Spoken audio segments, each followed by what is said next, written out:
name is Dennis Kleinsmith, and I'll be reading King Lear, the person, not the entire play.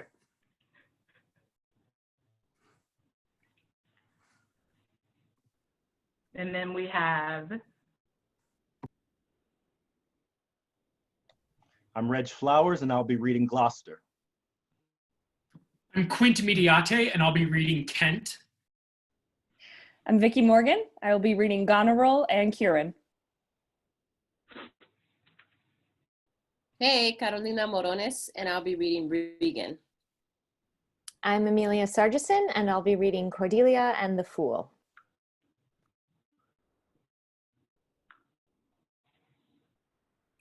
And then you might be on mute, just to let you know, friends. If you just unmute it, we can hear you. Who's next up? Okay. I'm Jeff Thomakos, and I'll be reading Albany and the Doctor. I'm Herald, and I'll be reading Cornwall. I'm Michael Lopetrone, and I'll be reading Edgar. I'm Darius Rathe, and I'll be reading Burgundy. I'm Mark Jaynes. I'll be reading Edmund and the King of France.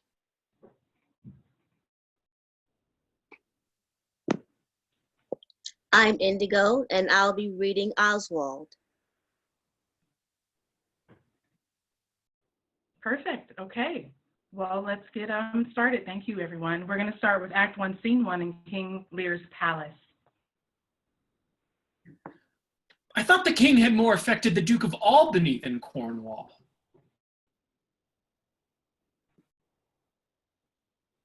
Gloucester, you're on mute. Thank you. It did always seem so to us, but now in the division of the kingdom, it appears not which of the dukes he values most, for qualities are so weighed that curiosity in neither can make choice of Ia's moiety. Is not this your son, my lord? His breeding, sir, hath been at my charge. I have so often blushed to acknowledge him that now I am braced to it. I cannot conceive you. Sir, this young fellow's mother could, whereupon she grew round-wombed, and had indeed, sir, a son for her cradle, ere she had a husband for her bed. Do you smell a fault? I cannot wish the fault undone, the issue of it being so proper. But I have, sir, a son by order of law, some year elder than this, who yet is no dearer in my account, though this knave came something saucily into the world before he was sent for, yet was his mother fair, and there was good sport at his making, and the whoreson must be acknowledged. Do you know this gentleman, Edmund? No, my lord. My lord of Kent. Remember him hereafter as my friend. My services to your lordship. I must love you, and sue to know you better. Sir, I shall study deserve it. He hath been out 9 years, and away he shall again. The king is coming. Attend the lords of France and Burgundy, Gloucester. I shall, my lord. Meantime, we shall express our darker purpose. Give me the map there. Know that we have divided in 3 our kingdom, and 'tis our fast intent to shake all cares and business from our age, conferring them on younger strengths, while we unburthened crawl toward death. Our son of Cornwall, and you, our no less loving son of Albany, we have this hour a constant will to publish our daughter's several dowers, that future strife may be prevented now. The princes, France and Burgundy, great rivals in our youngest daughter's love, long in our court have made their amorous sojourn, and here are to be answered. Tell me, my daughters, since now we will divest us both of rule, interest of territory, cares of state, which of you, shall we say, doth love us most, that we our largest bounty may extend where nature doth with merit challenge? Goneril, our eldest born, speak first. Sir, I love you more than words can wield the matter. Dearer than eyesight, space, and liberty, beyond what can be valued, rich or rare, no less than life with grace, health, beauty, honor, as much as child e'er loved or father found. A love that makes breath poor and speech unable. Beyond all manners of so much I love you. Of all these bounds, even from this line to this, we make thee lady. To thine and Albany's issues be this perpetual. What says our second daughter, our dearest Regan, wife of Cornwall? Speak. I am made of that self-metal as my sister, and prize me at her worth. In my true heart, I find she names my very deed of love, only she comes too short, that I profess myself an enemy to all other joys, which the most precious square of sense possesses, and find I am alone felicitate in your dear highness's love. To thee and thine hereditary ever remain this ample third of our fair kingdom, no less in space, validity, and pleasure than that conferred on Goneril. Now, our joy, although our last and least, what can you say to draw a third more opulent than your sisters? Speak. Nothing, my lord. Nothing? Nothing. Nothing will come of nothing. Speak again. Unhappy that I am, I cannot heave my heart into my mouth. I love your majesty according to my bond, no more nor less. Now, Cordelia, mend your speech a little, lest it may mar your fortunes. Good my lord, you have begot me, bred me, loved me. I return those duties back as are right fit. Obey you, love you, and most honor you. Why have my sisters husbands if they say they love you all? Haply, when I shall wed, that lord whose hand must take my plight shall carry half my love with him, half my care and duty. Sure, I shall never marry like my sisters to love my father all. But goes thy heart with this? Aye, my good lord.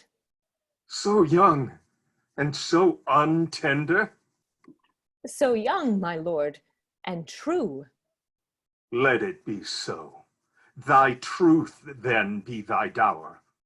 For by the sacred radiance of the sun, the mysteries of Hecate and the night, by all the operation of the orbs from whom we do exist and cease to be, here I disclaim all my paternal care, propinquity and property of blood, and as a stranger to my heart and me hold thee from this forever. The barbarous Scythian, or he that makes his generation messes to gorge his appetite, shall to my bosom be as well neighbored, pitied, and relieved as thou, my sometime daughter. Good, my liege. Peace, Kent. Come not between the dragon and his wrath. I loved her most, and thought to set my rest on her kind nursery. Hence, and avoid my sight. So be my grave my peace, as here I give her father's heart from her. Call France. Who stirs? Call Burgundy. Cornwall and Albany. With my two daughters' dowers digest this third. Let pride, which she calls plainness, marry her. I do invest you jointly with my power, preeminence, and all the large effects that troop with majesty. Ourself, by monthly course, with reservation of 100 nights, by you to be sustained, shall our abode make with you by due turns. Only we still retain the name and all the dish to a king. The sway, revenue, execution of the rest beloved sons be yours, which to confirm, this coronet part between you. Royal Lear, whom I have ever honored as my king, loved as my father, as my master followed, as my great patron thought on in my prayers. The bow is bent and drawn, make from the shaft. Let it fall, rather, though the fork invade the region of my heart. Be Kent unmannerly when Lear is mad. What wouldst thou do, old man? Thinkest thou that duty shall have dread to speak when power to flattery bows? To plainness honor's bound when majesty stoops to folly. Reverse thy doom, and in thy best consideration check this hideous rashness. Thy answer my life. Thy youngest daughter does not love thee least, nor are those empty-hearted whose low sounds reverb no hollowness. Kent on thy life no more. My life I never held but as a pawn to wage against thine enemies, nor fear to lose it, thy safety being the motive. Out of my sight. See better, Lear, and let me still remain the true blank of thine eye. Oh, vassal miscreant!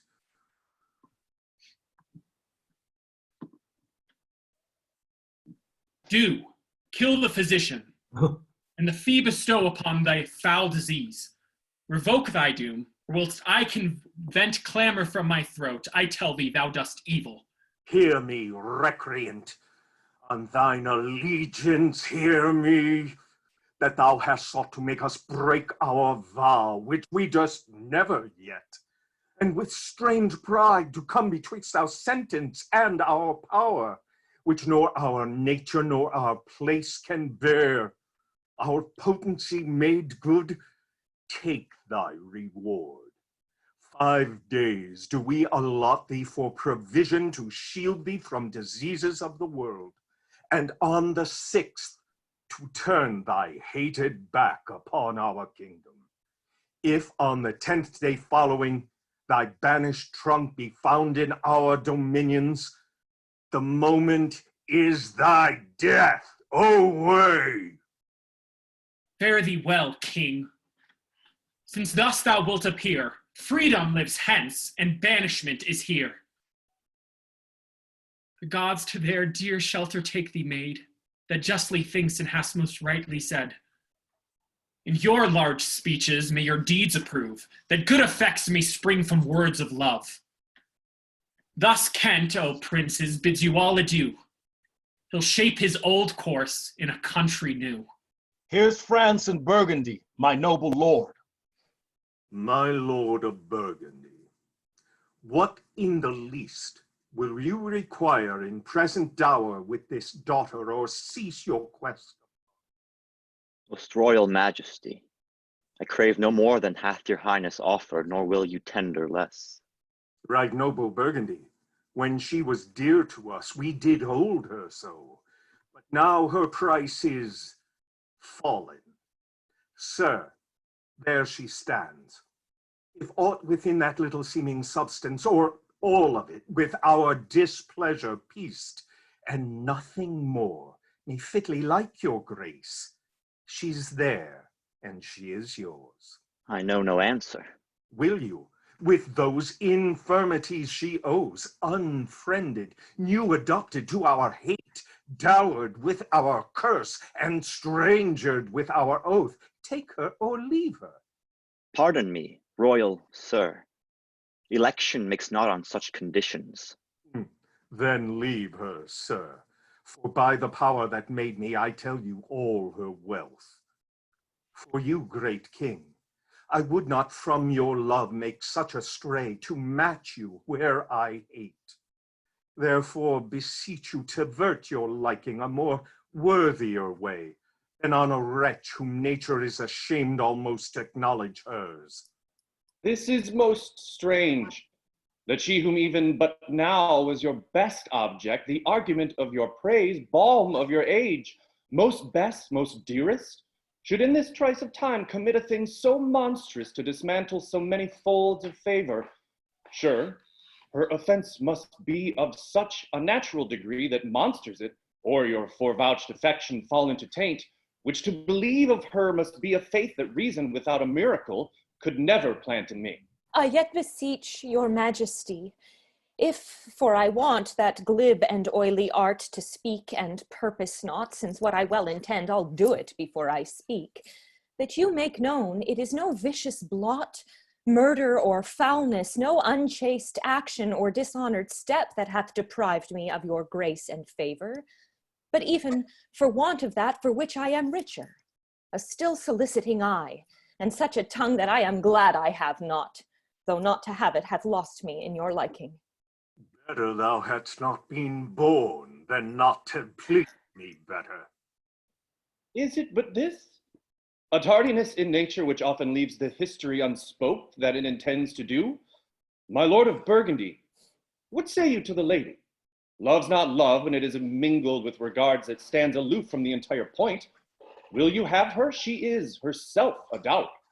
Royal king, give but that portion which yourself proposed, and here I take Cordelia by the hand, Duchess of Burgundy.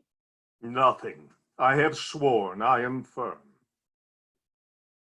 I am sorry then you have so lost a father that you must lose a husband. Peace be with Burgundy. Since that respects of fortune are his love, I shall not be his wife.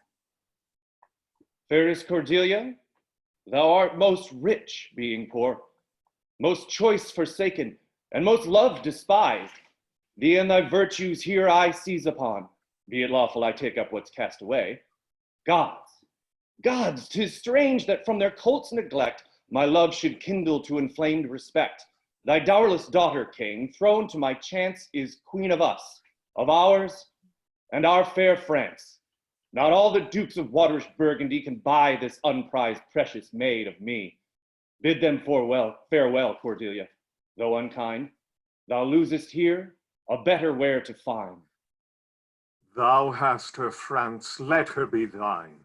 For we have no such daughter, nor shall ever see that face of hers again. Therefore be gone, without our grace, our love, our benison. Come, noble Burgundy. Bid farewell to your sisters. The jewels of our father, with washed eyes, Cordelia leaves you. I know you, what you are. And like a sister, am most loath to call your faults as they are named. Love well our father. To your professed bosoms I commit him. But yet, alas, stood I within his grace, I would prefer him to a better place. So, farewell to you both. Prescribe not us our duty. Let your study be to content your lord, who hath received you at fortune's alms. You have obedience scanted, and well are worth the want that you have wanted. Time shall unfold what plighted cunning hides. Who covers faults, at last shame them derides. Well may you prosper. Come, my fair Cordelia. Sister, it is not a little I have to say of what most nearly appertains to us both. I think our father will hence tonight. That's most certain, and with you, next month with us. You see how full of changes his age is. The observation we have made of it hath not been little. He always loved our sister most, and with what poor judgment he hath now cast her off appears too grossly. 'Tis the infirmity of his age, yet he hath ever but slenderly known himself. The best and soundest of his time hath been but rash.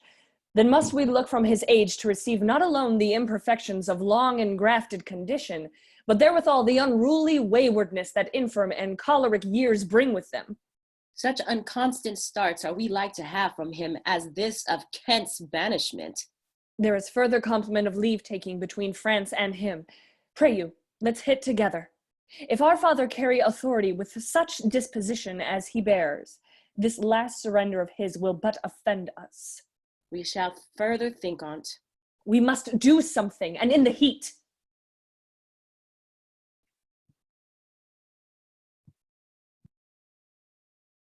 We're moving on to Act 1, Scene 2. Thou nature art my goddess, to thy law my services are bound.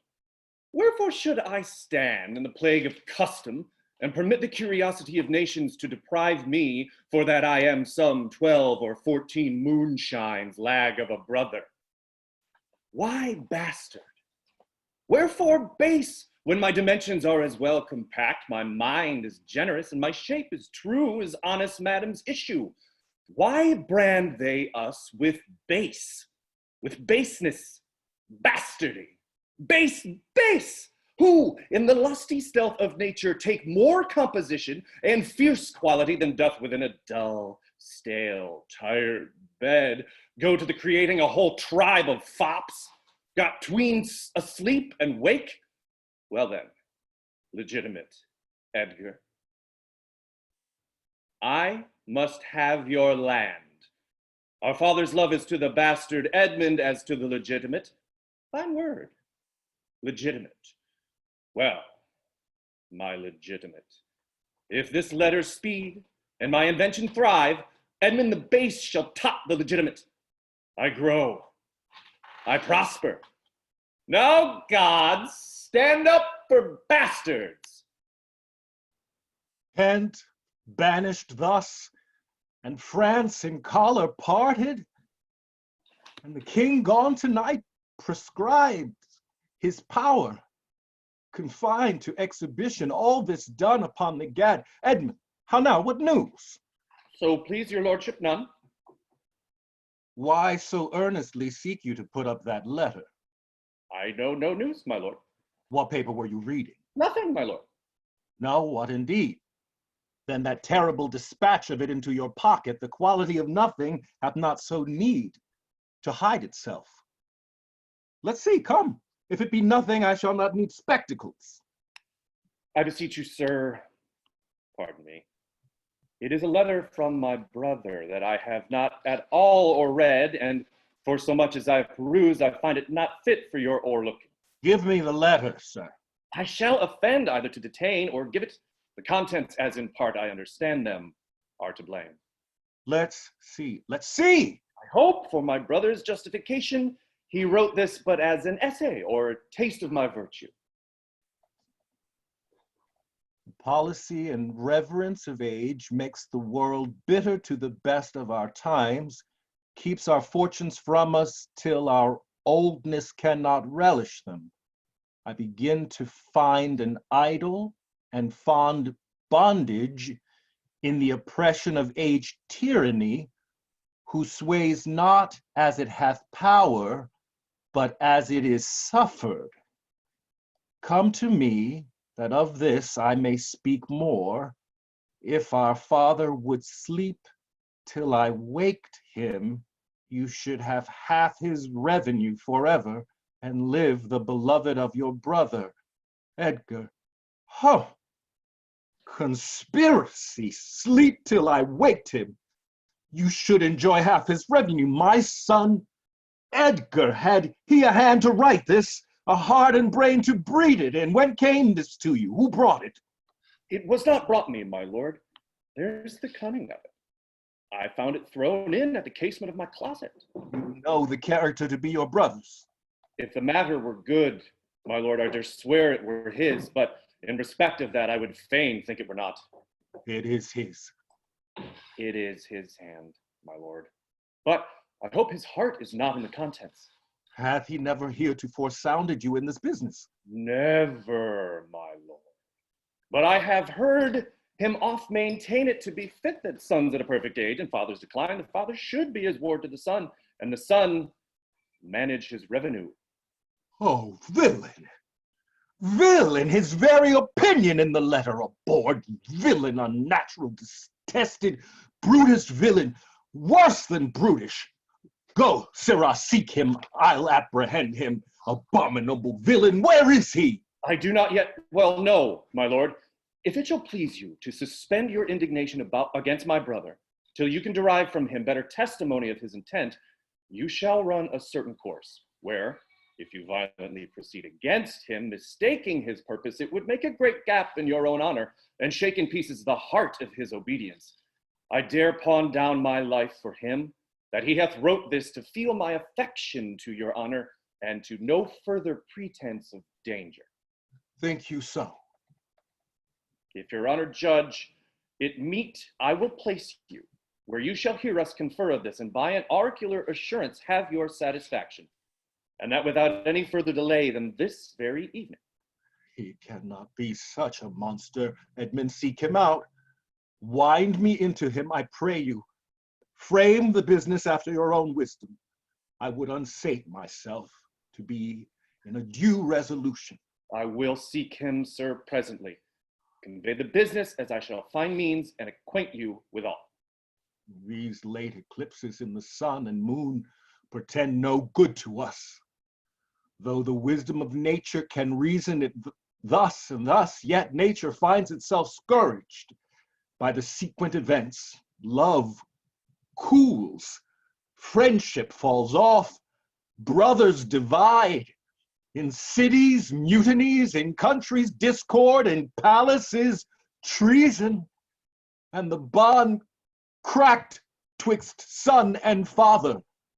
This villain of mine comes under the prediction, there's son against father, the king falls from bias of nature, there's father against child. We have seen the best of our time, machinations, hollowness, treachery, and all ruinous disorders follow us disquietly to our graves. Find out this villain, Edmund. It shall lose thee nothing, do it carefully. And the noble and true-hearted Kent banished his offense, honesty, 'tis strange.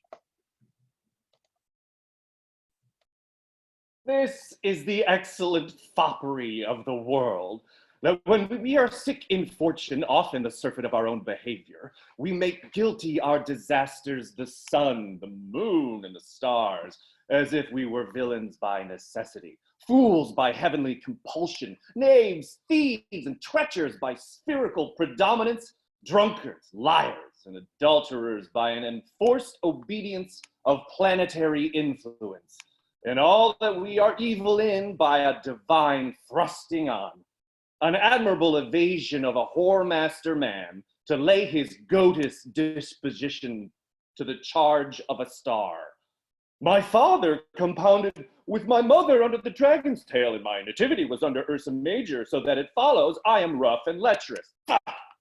I should have been that I am, had the maidenliest star in the firmament twinkled on my bastardizing. Edgar. And Pat. He comes like the catastrophe of the old comedy. My cue is villainous melancholy, with a sigh like Tom o' Bedlam. Oh, these eclipses do portend these divisions. Fa, sol, la, mi. How now, Brother Edmund? What serious contemplation are you in? I'm thinking, Brother Edmund, brother, of a prediction I read this other day, which should follow these eclipses. Do you busy yourself with that? I promise you, the effects he writes of succeed unhappily. How long have you been a sectary astronomical? Come. When saw you my father last? By the night gone by. Take you with him? Aye, 2 hours together. Parted you in good terms? Found you no displeasure in him by word or countenance? None at all. Bethink yourself wherein you may have offended him, and at my entreaty forbear his presence. Take till some little time hath qualified the heat of his displeasure, which at this instant so rageth in him, that with the mischief of your person it would scarcely allay. Some villain hath done me wrong. That's my fear, brother. I pray you, have a continent forbearance till the speed of his rage goes slower, and, as I say, retire with me to my lodging, from whence I will fitly bring you to hear my lord speak. Pray ye, go. Here's my key. If you do stir abroad, go armed. Armed, brother. Brother, I advise you the best. I am no honest man, if there be any good meaning towards you. I have told you what I have seen and heard, but faintly, nothing like the image and horror of it. Pray you, away. Shall I hear from you anon? I do serve you in this business. A credulous father, and a brother noble, whose nature is so far from doing harms that he suspects none, on whose foolish honesty my practices ride easy. I see the business. Let me, if not by birth, have lands by wit, all with me's meat that I can fashion fit. We're moving on to Act 1, Scene 3. Did my father strike my gentleman for chiding of his fool? Aye, madam. By day and night he wrongs me. Every hour he flashes into one gross crime or other that sets us at all odds. I'll not endure it. His nights grow riotous, and himself upbraids us on every trifle. When he returns from hunting, I will not speak with him. Say I am sick. If you come slack of former services, you shall do well. The fault of it I'll answer. He is coming, madam. I hear him. Put on what weary negligence you please, you and your fellows. I'd have it come to question.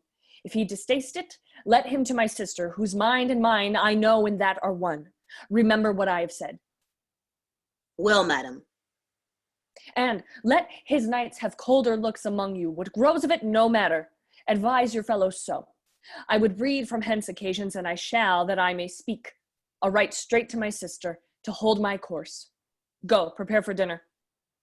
We're moving on to Act 1, Scene 4.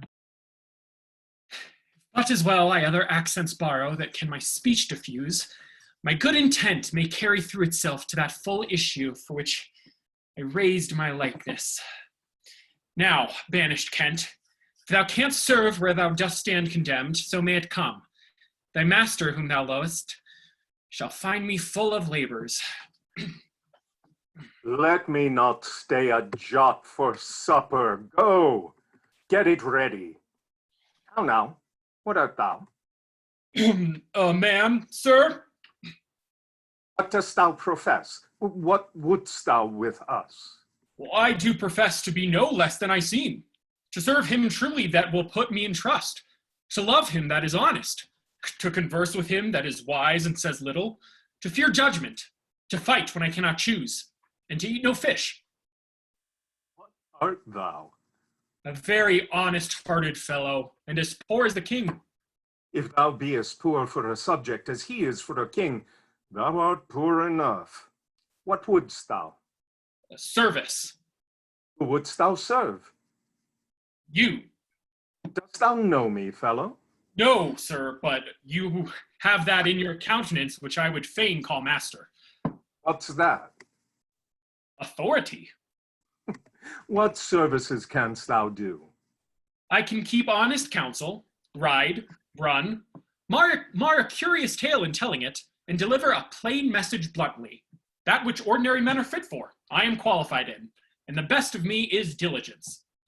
How old art thou? Not so young, sir, to love a woman for singing, nor so old to dote on her for anything. I have years on my back, 48. Follow me. Thou shalt serve me.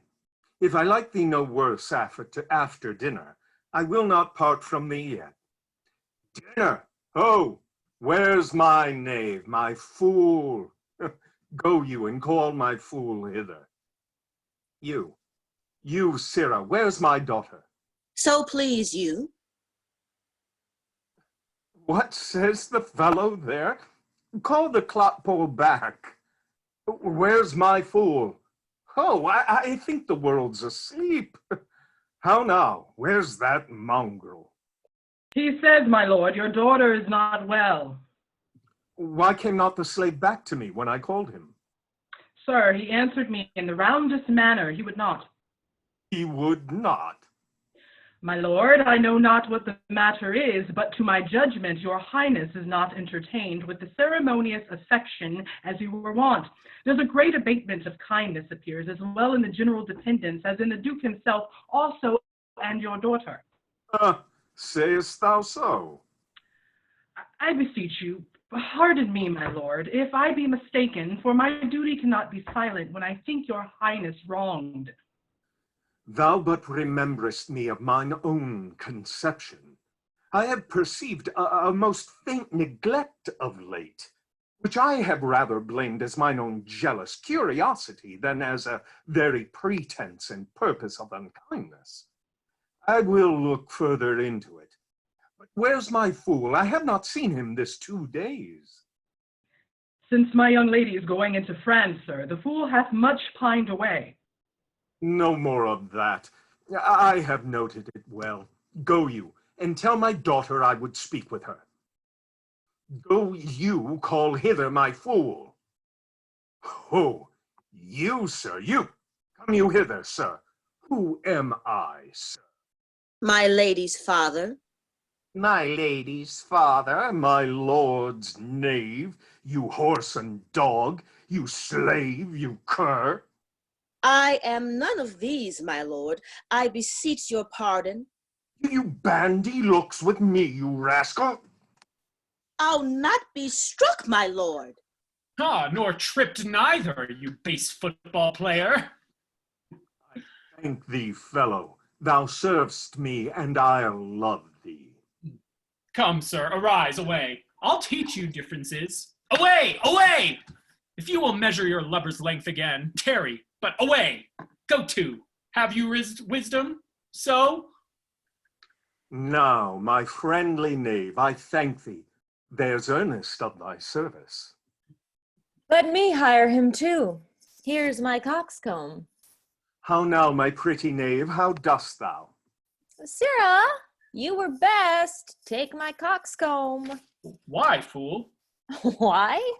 For taking one's part that's out of favor. Nay, and thou canst not smile as the wind sits, thou'lt catch cold shortly.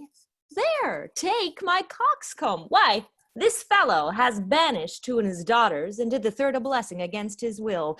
If thou follow him, thou must needs wear my coxcomb. How now, nuncle? Would I had 2 coxcombs and 2 daughters? Why, my boy? If I gave them all my living, I'd keep my coxcombs myself. There's mine, beg another of thy daughters. Take heed, sirrah, the whip. Sirrah, I'll teach thee a speech. Do. Mark it, nuncle. Have more than thou showest. Speak less than thou knowest. Lend less than thou owest. Ride more than thou goest. Learn more than thou trowest. Set less than thou throwest. Leave thy drink and thy whore, and keep and adore, and thou shalt have more than 2 tens to a score. This is nothing, fool. Then 'tis like the breath of an unfeed lawyer. You gave me nothing for it. Can you make no use of nothing, nuncle? Why, no, boy, nothing can be made out of nothing. Prithee, tell him, so much the rent of his land comes to. He will not believe a fool. A bitter fool. Dost thou know the difference, my boy, between a bitter fool and a sweet one? No, lad, teach me. Give me an egg, nuncle, and I'll give thee 2 crowns. What 2 crowns shall they be? Why, after I have cut the egg in the middle and eat up the meat, the 2 crowns of the egg. When thou clovest thy crown in the middle and gavest away both parts, thou borest thine ass on thy back o'er the dirt. Thou hadst little wit in thy bald crown when thou gavest thy golden one away. If I speak like myself in this, let him be whipped that first finds it so. Fools had ne'er less wit in a year, for wise men are grown foppish, and know not how their wits to wear, their manners are so apish. When were you wont to be so full of song, sirrah? I have used it, nuncle, ere since thou madest thy daughters thy mothers. For when thou gavest them the rod, and putst down thine own breeches, then they for sudden joy did weave, and I for sorrow sung, that such a king should play bo peep, and go the fools among. Prithee, nuncle, keep a schoolmaster that can teach thy fool to lie. I would fain learn to lie. An you lie, sirrah, we'll be whipped. I marvel what kin thou and thy daughters are. They'll have me whipped for speaking true, thou'lt have me whipped for lying, and sometimes I am whipped for holding my peace. I had rather be any kind of thing than a fool. And yet I would not be thee, nuncle. Thou hast parred thy wit o' both sides and left nothing in the middle. Ah, here comes one of the parrings. How now, daughter? What makes that frontlet on? Methinks you are too much of late in the frown. Thou wast a pretty fellow when thou hadst no need to care for her frowning. Now thou art an O without a figure. I am better than thou art now. I am a fool, thou art nothing. Yes, forsooth, I will hold my tongue. So your face bids me, though you say nothing. Mum, he that keeps nor crust nor crumb, wary of all, shall want some. That's a shield peas cod. Not only, sir, this your all-licensed fool, but other of your insolent retinue do hourly carp and quarrel, breaking forth in rank and not to be endured riots, sir. I had thought, by making this well known unto you, to have found a safe redress, but now grow fearful, by what yourself too late have spoke and done, that you protect this course, and put it on by your allowance, which if you should, the fault would not scape censure, nor the redresses sleep, which in the tender of a wholesome weal might in their working do you that offense, which else were shame, that the necessity will call discreet proceeding. Are you our daughter? Come, sir, I would you would make use of that good wisdom, whereof I know you are fraught, and put away these dispositions, which of late transport you from what you rightly are. Doth any here know me? This is not Lear. Doth Lear walk thus, speak thus? Where are his eyes? Either his notion weakens, or his discernings are lethargied. Waking? 'Tis not so. Who is it that can tell me who I am? Lear's shadow. I would learn that, for by the marks of sovereignty, knowledge, and reason, I should be false persuaded I had daughters. Which they will make an obedient father. Your name, fair gentlewoman? This admiration, sir, is much the savor of other your new pranks. I do beseech you to understand my purposes aright, as you are old and reverend, should be wise. Here do you keep 100 knights and squires, men so disordered, so debauched and bold, that this our court, infected with their manners, shows like a riotous inn. The shame itself doth speak for instant remedy. Be then desired by her that else will take the things she begs, a little to disquantity your train. And the remainder that shall still depend be such men as may besort your age, which know themselves and you. Darkness and devils! Saddle my horses, call my train together. Degenerate bastard, I'll not trouble thee, yet have I left a daughter. You strike my people, and your disordered rabble makes servants of their betters. Woe, that too late repents. Oh, sir, are you come? Is it your will? Speak, sir. Prepare my horses. Ingratitude, thou marble-hearted fiend. More hideous when thou show'st thee in a child than the sea monster. Pray, sir, be patient. Detested kite, thou liest. My train are men of choice and rarest parts, that all particulars of duty know, and in the most exact regard support the worships of their name. O most small fault, how ugly didst thou in Cordelia show, that like an engine wrenched my frame of nature from the fixed place, drew from heart all love, and added to the gall. Oh, Lear, Lear, Lear, beat at this gate that let thy folly in and thy dear judgment out. Go, go, my people. My lord, I am guiltless as I am ignorant of what hath moved you. Maybe so, my lord. Hear nature, hear, dear goddess, hear. Suspend thy purpose if thou didst intend to make this creature fruitful. Into her womb convey sterility. Dry up in her the organs of increase, and from her derogate body never spring a babe to honor her. If she must teem, Create her child of spleen, that it may live and be a thwart disnatured torment to her. Let it stamp wrinkles in her brow of youth, with cadent tears fret channels in her cheeks, turn all her mother's pains and benefits to laughter and contempt, that she may feel how sharper than a serpent's tooth it is to have a thankless child. Away, away! Now, gods that we adore, whereof comes of this? Never afflict yourself to know the cause, but let his disposition have that scope that dotage gives it. What? 50 of my followers at a clap within a fortnight? What's the matter, sir? I'll tell thee. Life and death, I am ashamed that thou hast the power to shake my manhood thus.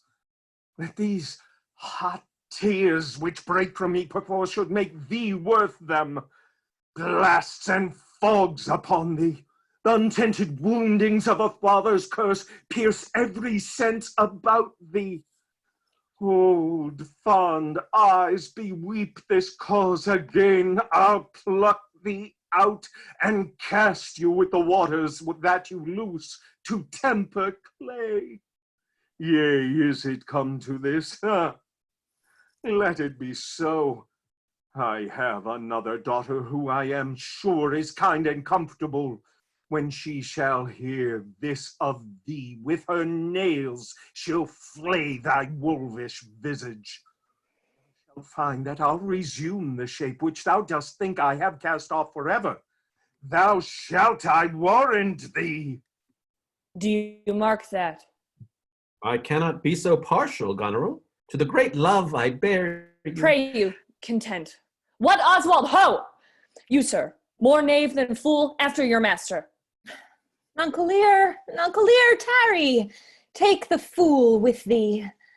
A fox, when one has caught her, and such a daughter should sure to the slaughter. If my cap would buy a hotter, so the fool follows otter. This man hath had good counsel. 100 knights! 'Tis politic and safe to let him keep at point 100 knights. Yes, that on every dream, each buzz, each fancy, each complaint, dislike, he may enguard his dotage with their powers and hold our lives in mercy. Oswald, I say! Well, you may fear too far. Safer than trust too far. What he hath uttered I have writ my sister. If she sustain him and his 100 knights when I have showed the unfitness. How now, Oswald? What have you writ that letter to my sister? Aye, madam. Take you some company and away to horse. Inform her full of my particular fear, and thereto add such reasons of your own as may compact it more. Get you gone, and hasten your return. No, my lord. This milky gentleness and course of yours, though I condemn not, yet under pardon you are much more tasked for want of wisdom than praised for harmful mildness. How far your eyes may pierce, I cannot tell. Strive to better, oft we mar what's well. Nay then. Well, the event. Moving on to Act 1, Scene 5. Go you before to Gloucester with these letters. Acquaint my daughter no further with anything you know that comes from her demand out of the letter. If your diligence be not speedy, I shall be there before you. I will not sleep, my lord, till I've delivered your letter. If a man's brains were in his heels, wert not in danger of kibes. Aye, boy. Then I prithee, be merry. Thy wit shall ne'er go slipshod. Shall see thy other daughter will use thee kindly. For though she's as like this as a crab's like an apple, yet I can tell what I can tell. Why, what canst thou tell, my boy? She will taste as like this as a crab does a crab. Thou canst tell why one's nose stands in the middle of one's face? No. Why, to keep on's eyes of either side's nose, that what a man cannot smell out, he may spy into. I did her wrong. Canst tell how an oyster makes his shell? No. Nor I neither, but I can tell why a snail has a house. Why? Why? To put's head in, not to give it away to his daughters and leave his horns without a case. I will forget my nature. So kind a father. Be my horses ready. Thy asses are gone about 'em. The reason why the 7 stars are not more than 7 is a pretty reason. Because they are not 8. Yes, indeed. Thou wouldst make a good fool. To take it again perforce. Monster ingratitude. If thou wert my fool, nuncle, I'd have thee beaten for being old before thy time. How's that? Thou shouldst have been old. Thou shouldst not have been old till thou hadst been wise. Oh, let me not be mad. Not mad, sweet heaven. Keep me in temper, I would not be mad. How now? Are the horses ready? Ready, my lord. Come, boy. She that's a maid now and laughs at my departure shall not be a maid long, unless things be cut shorter. We're moving on to Act 2, Scene 1.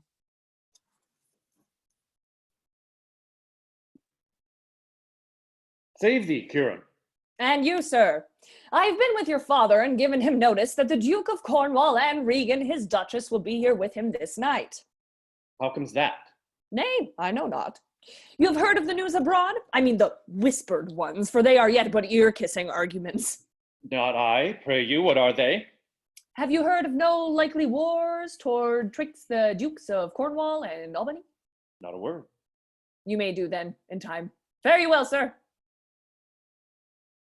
The Duke be here tonight. The better. The best. This weaves itself perforce into my business. My father has set guard to take my brother, and I have one thing of a queasy question which I must act. Briefness and fortune work. Brother, a word, descend.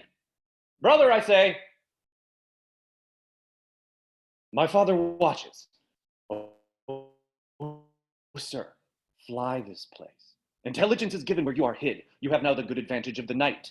Have you not spoken against the Duke of Cornwall? He's coming hither now, the night in the haste, and Regan with him. Have you nothing set upon his party against the Duke of Albany? Advise yourself. I am sure on it, not a word. I hear my father coming, pardon me. In cunning, I must draw my sword upon you.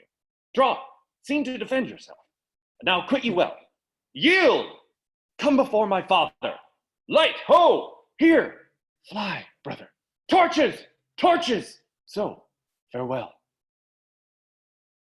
Some blood drawn on me would beget opinion of my more fierce endeavor. I have seen drunkards do more than this in sport. Ugh. Father! Father, stop! Stop! No help! Now, Edmund, where's the villain? Here stood he, in the dark, his sharp sword out, mumbling of wicked charms, conjuring the moon to stand auspicious mistress. But where is he? Look, sir, I bleed. Where is the villain, Edmund? Fled this way, sir, when by no means he could. Pursue him, go. After him. By no means what?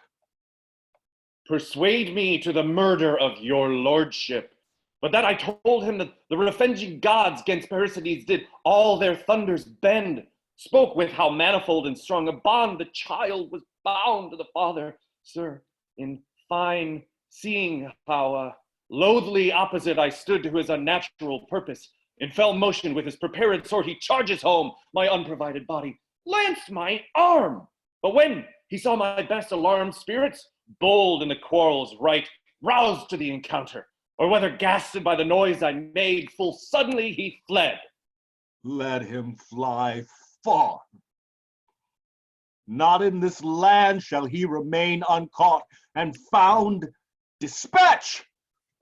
The noble Duke, my master, my worthy arch and patron comes tonight, by his authority I will proclaim it, that he which finds him shall deserve our thanks, bringing the murderous coward to the stake, he that conceals him death.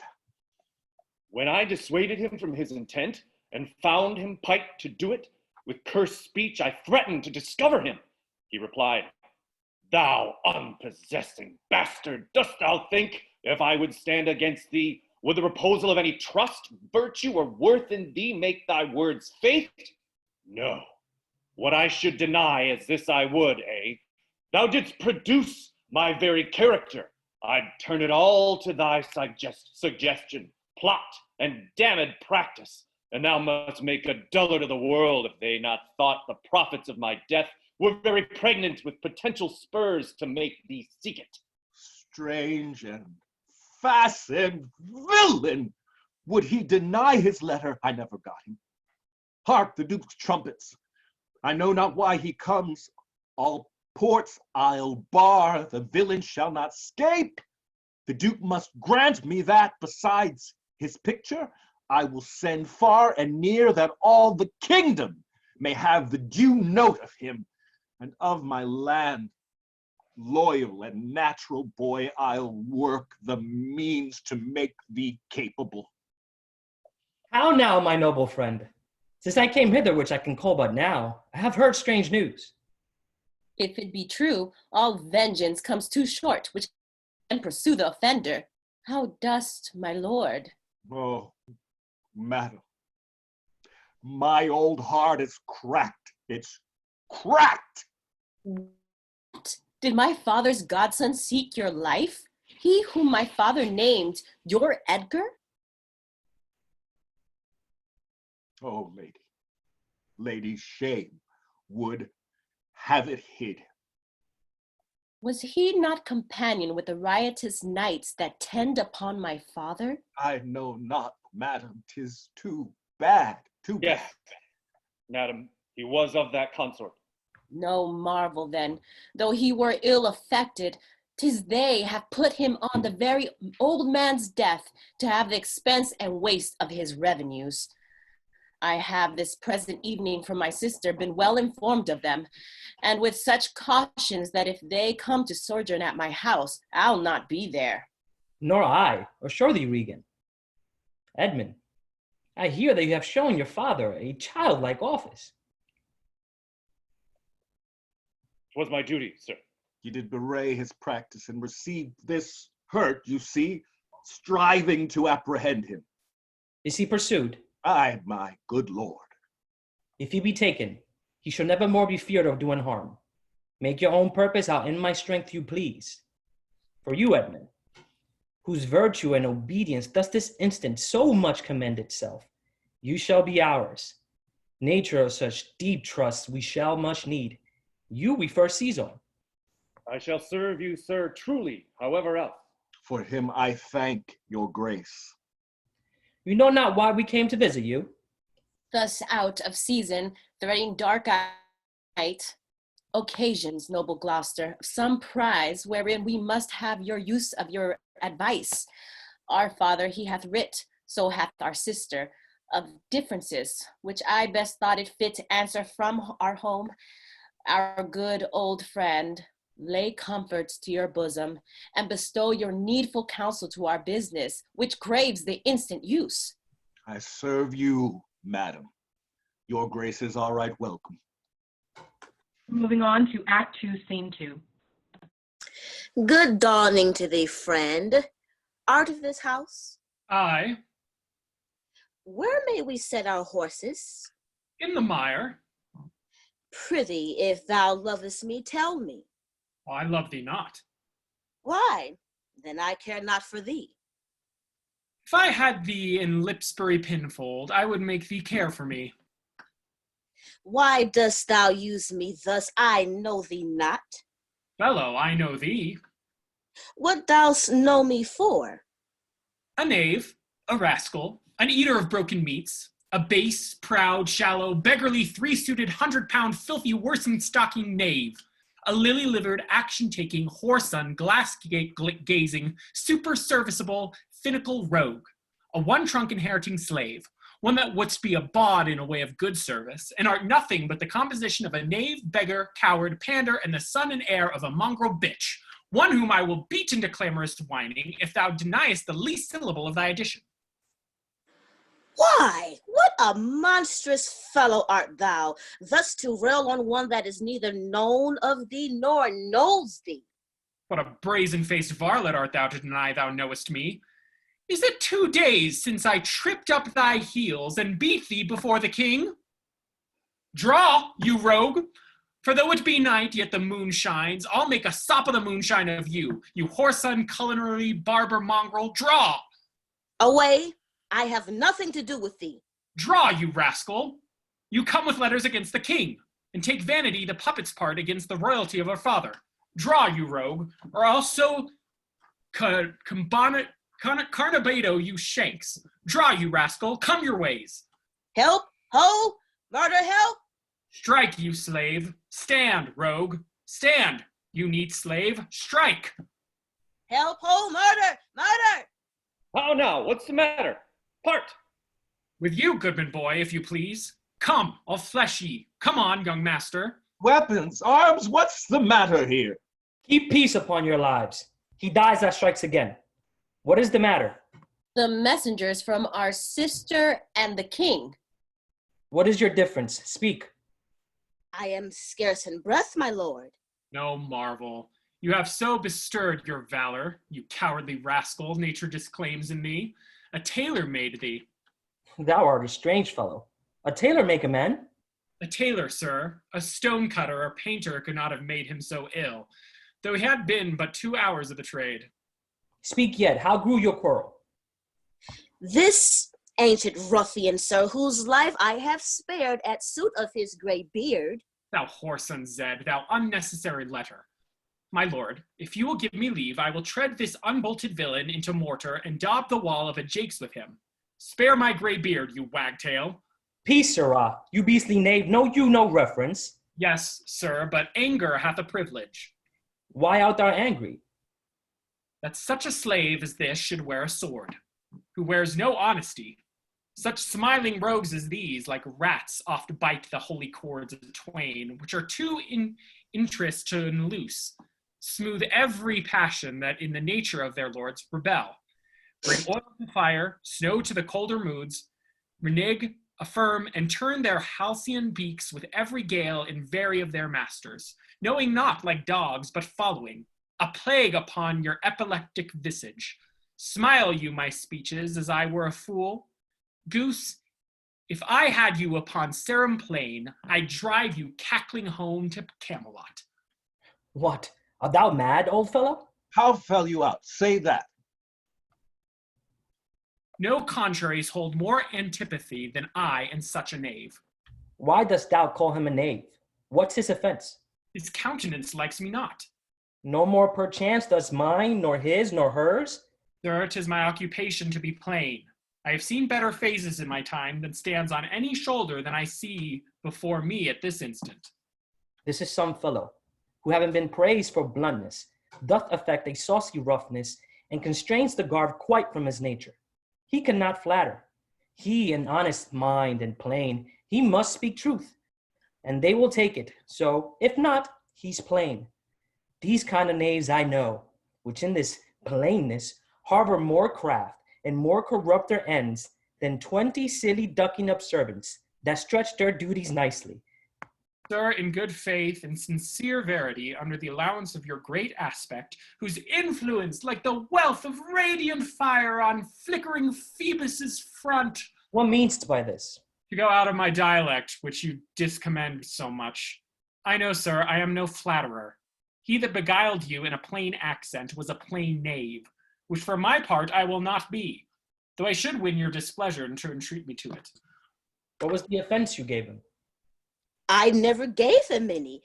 It pleased the king his master very late to strike at me upon his misconstruction, when he, compelled and flattering his displeasure, tripped me behind, being down and salted, railed, and put upon him such a deal of man that worthied him, got praises of the king for him attempting who was self-subdued, and the fleshment of this dread exploit drew on me here again.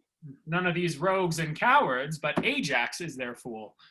Fetch for the stocks, you stubborn ancient knave, you reverend braggart. We'll teach you. Sir, I am too old to learn. Call not your stocks for me. I serve the king, on whose employment I was sent to you. You shall do small respect, show too bold malice against the grace and person of my master, stalking his messenger. Fetch for the stocks, as I have life and honor. There shall he sit till noon. Till noon? Till night, my lord, and all night too. Why, madam, if I were your father's dog, you should not use me so. Sir, being his knave, I will. This is a fellow of the self-same color our sister speaks of. Come, bring away the stocks. Let me beseech your grace not to do so. His fault is much, and the good king, his master, will check him for it. Your proposed low correction is such as basest and contemptness wretches for pilferings and most common trespasses are punished with. The king must take it ill that he so slightly valued in his messenger should have him thus restrained. I'll answer that.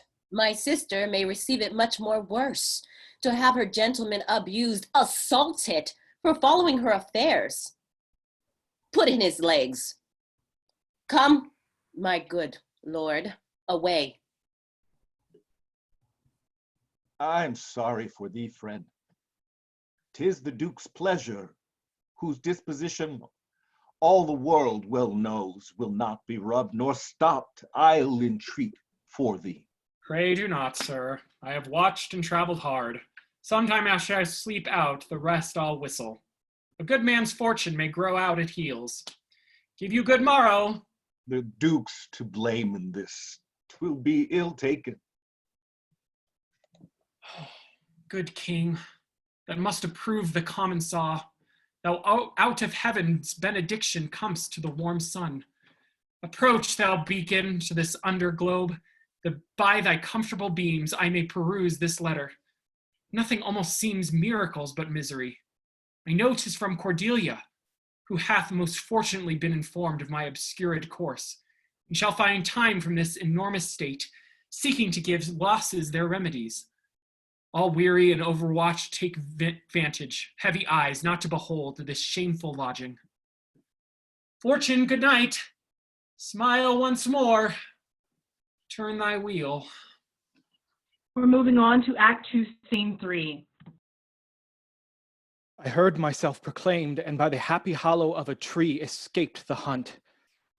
No port is free, no place that guard and most unusual vigilance does not attend my taking.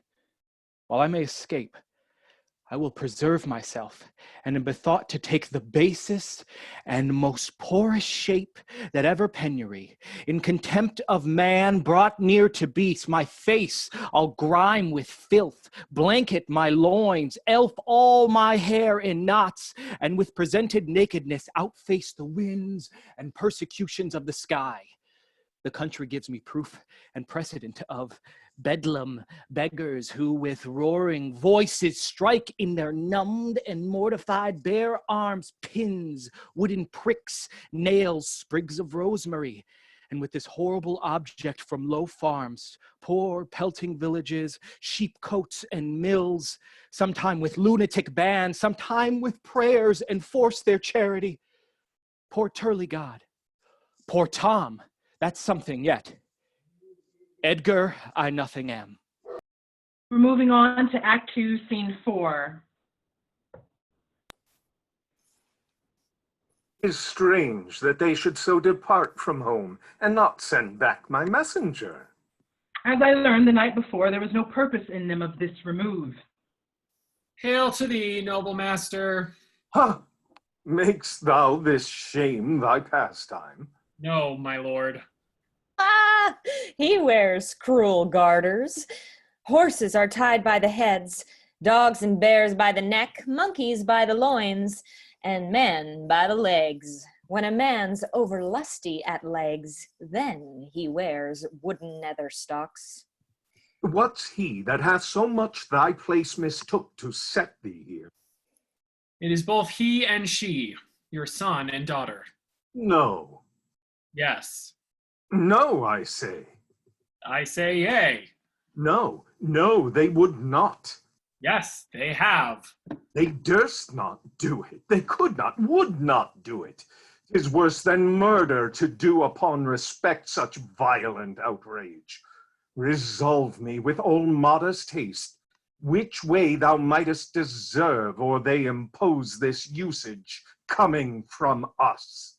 My lord, when at their home I did commend your highness letters to them, ere I was risen from the place that showed my duty kneeling, came there a reeking post, stewed in his haste, half breathless, panting forth from Goneril his mistress' salutations, delivered letters, spite of intermission, which presently they read, on whose contents they summoned up their many, straight took horse, commanded me to follow and attend the leisure of their answer, gave me cold looks in meeting here the other messenger, whose welcome I perceived had poisoned mine, being the very fellow that of late displayed so saucily against your highness.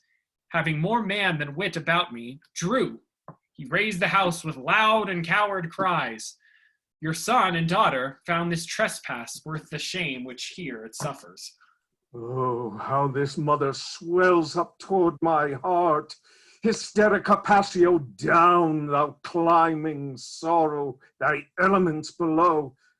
Where is this daughter? With the earl, sir, here within. Follow me not. Stay here.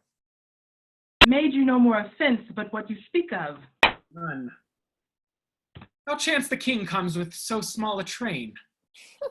And thou hadst been set in the stocks for that question, thou'dst well deserved it. Why, fool? We'll set thee to school to an aunt, to teach thee there's no laboring in the winter. All that follow their noses are led by their eyes but blind men, and there's not a nose among 20 but can smell him that's stinking. Let go thy hold when a great wheel runs down a hill, lest it break thy neck with following, but the great one that goes upward, let him draw thee after. When a wise man gives thee better counsel, give me mine again. I would have none but knaves follow it, since a fool gives it.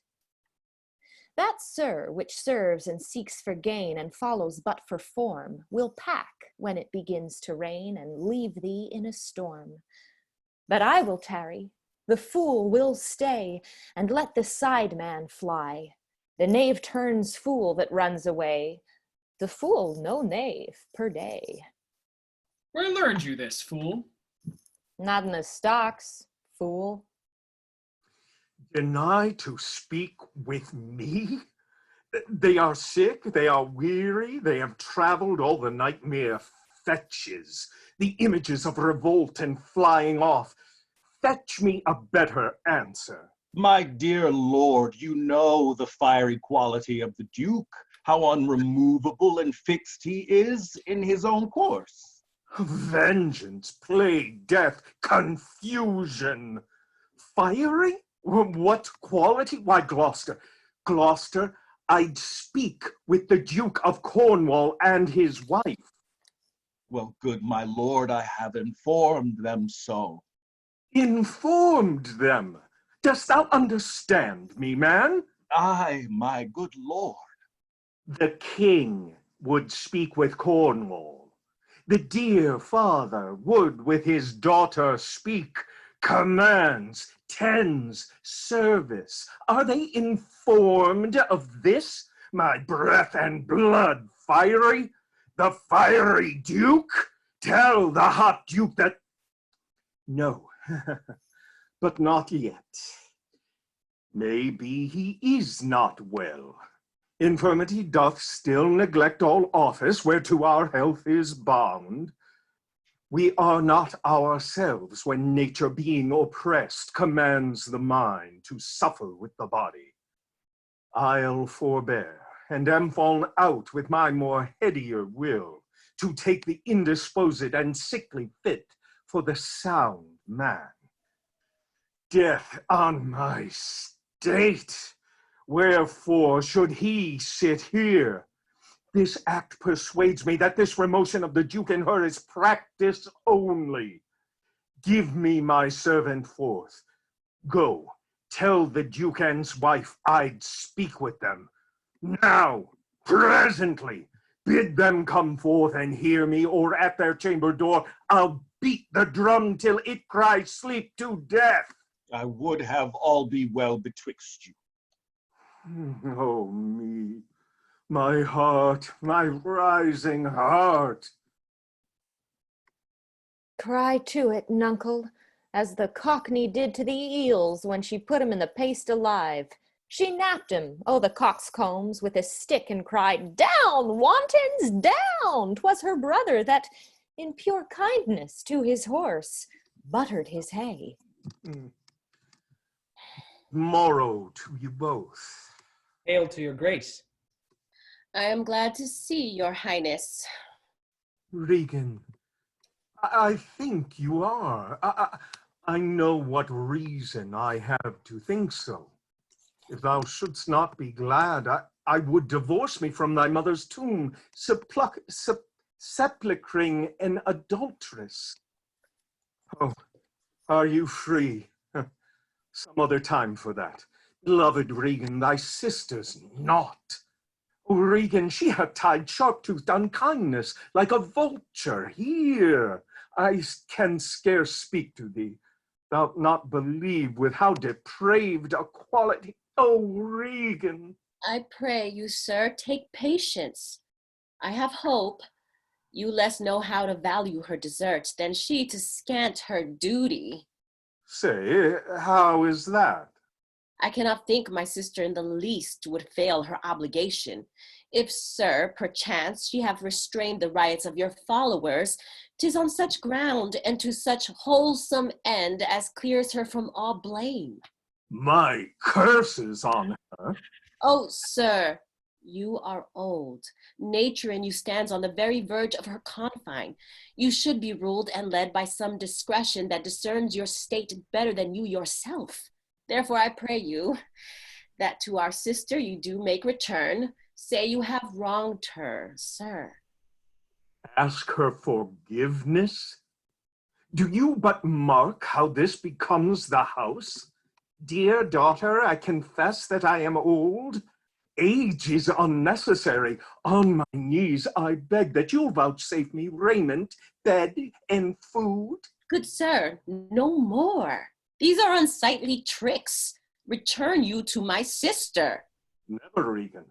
She hath abated me of half my train, looked black upon me, struck me with her tongue most serpent-like upon the very heart. All the stored vengeances of heaven, all on her ungrateful top. Strike her young bones, you taking airs with lameness. Fie, sir, fie. You nimble lightnings, dart your blinding flames into her scornful eyes. Infect her beauty, you fen-sucked fogs, drawn by the powerful sun to fall and blast her pride. Oh, the blessed gods! So will you wish on me when the rash mood is on. No, Regan, thou shalt never have my curse. Thy tender-hefted nature shall not give thee o'er to harshness. Her eyes are fierce, but thine do comfort and not burn. Thou better know'st the offices of nature, bond of childhood, effects of courtesy, dues of gratitude. Thy half of the kingdom hast thou not forgot, wherein I thee endowed. Good sir, to the purpose. Who put my man in the stocks? What trumpet's that? I note my sister's, this her letter that she would soon be here. Is your lady come? This is a slave whose easy borrowed pride dwells in the fickle grace of her he follows. Out, varlet, from my sight. What means your grace? Who stalked my servant? Regan, I have good hope thou didst not know on it.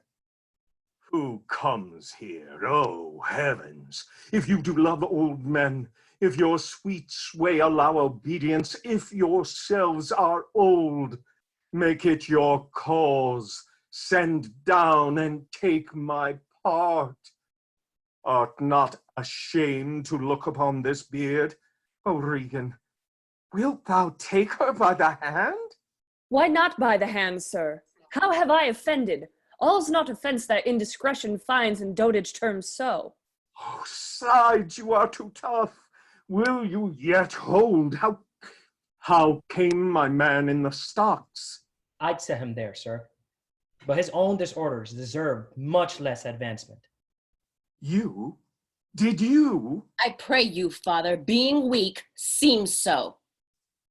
If till the expiration of your month you will return and sojourn with my sister, dismissing half your train, come then to me. I am now from home and out of that provision which shall be needful for your entertainment. Return to her, and 50 men dismissed? No. Rather I abjure all roofs, and choose to wage against the enmity of the air, to be a comrade with the wolf and owl, necessity's sharp pinch. Return with her? Why, the hot-blooded France, that dowerless took our youngest born, I could as well be brought to knee his throne, and squire-like pension beg to keep base life afoot. Return with her. Persuade me rather to be slave and sumpter to this detested groom. At your choice, sir. I prithee, daughter, do not make me mad. I will not trouble thee, my child. Farewell. We'll no more meet, no more see one another. But yet thou art my flesh, my blood, my daughter, or rather a disease that's in my flesh, which I must needs call mine. Thou art a boil, a plague sore, an embossed carbuncle in my corrupted blood. But I'll not chide thee. Let shame come when it will, I do not call it. Mend when thou canst, be better at thy leisure. I can be patient. I can stay with Regan, I and my 100 knights. Not altogether so. I looked not for you yet, nor am provided for your fit welcome. Give ear, sir, to my sister, for those that mingle reason with your passion must be content to think you old and so. But she knows what she does. Is this well spoken? I dare avouch it, sir. What, 50 followers? Is it not well? What should you need more? Yea, or so many, sith that both charge and danger speak gainst so great a number. How in one house should many people under 2 commands hold amity? 'Tis hard, almost impossible. Why might not you, my lord, receive attendance from those that she calls servants, or from mine? Why not, my lord?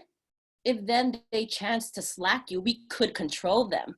If you will come to me, for now I spy a danger, I entreat you to bring but 5 and 20. To no more will I give place or notice. I gave you all. And in good time you gave it. Made you my guardians, my depositories, but kept a reservation to be followed with such a number.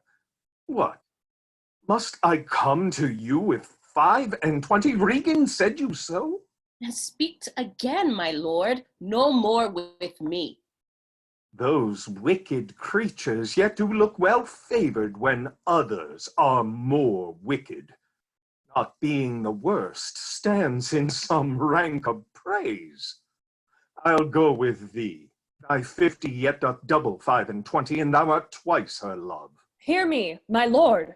What need you 5 and 20, 10 or 5, to follow in a house where twice so many have a command to tend you? One need 1. Oh, reason not the need. Our basest beggars are in the poorest thing superfluous. Allow not nature more than nature needs. Man's life's as cheap as beasts. Thou art a lady, if only to go warm were gorgeous. Why, nature needs not what thou gorgeous wearest, which scarcely keeps thee warm. But for true need, you heavens, give me that patience, patience I need.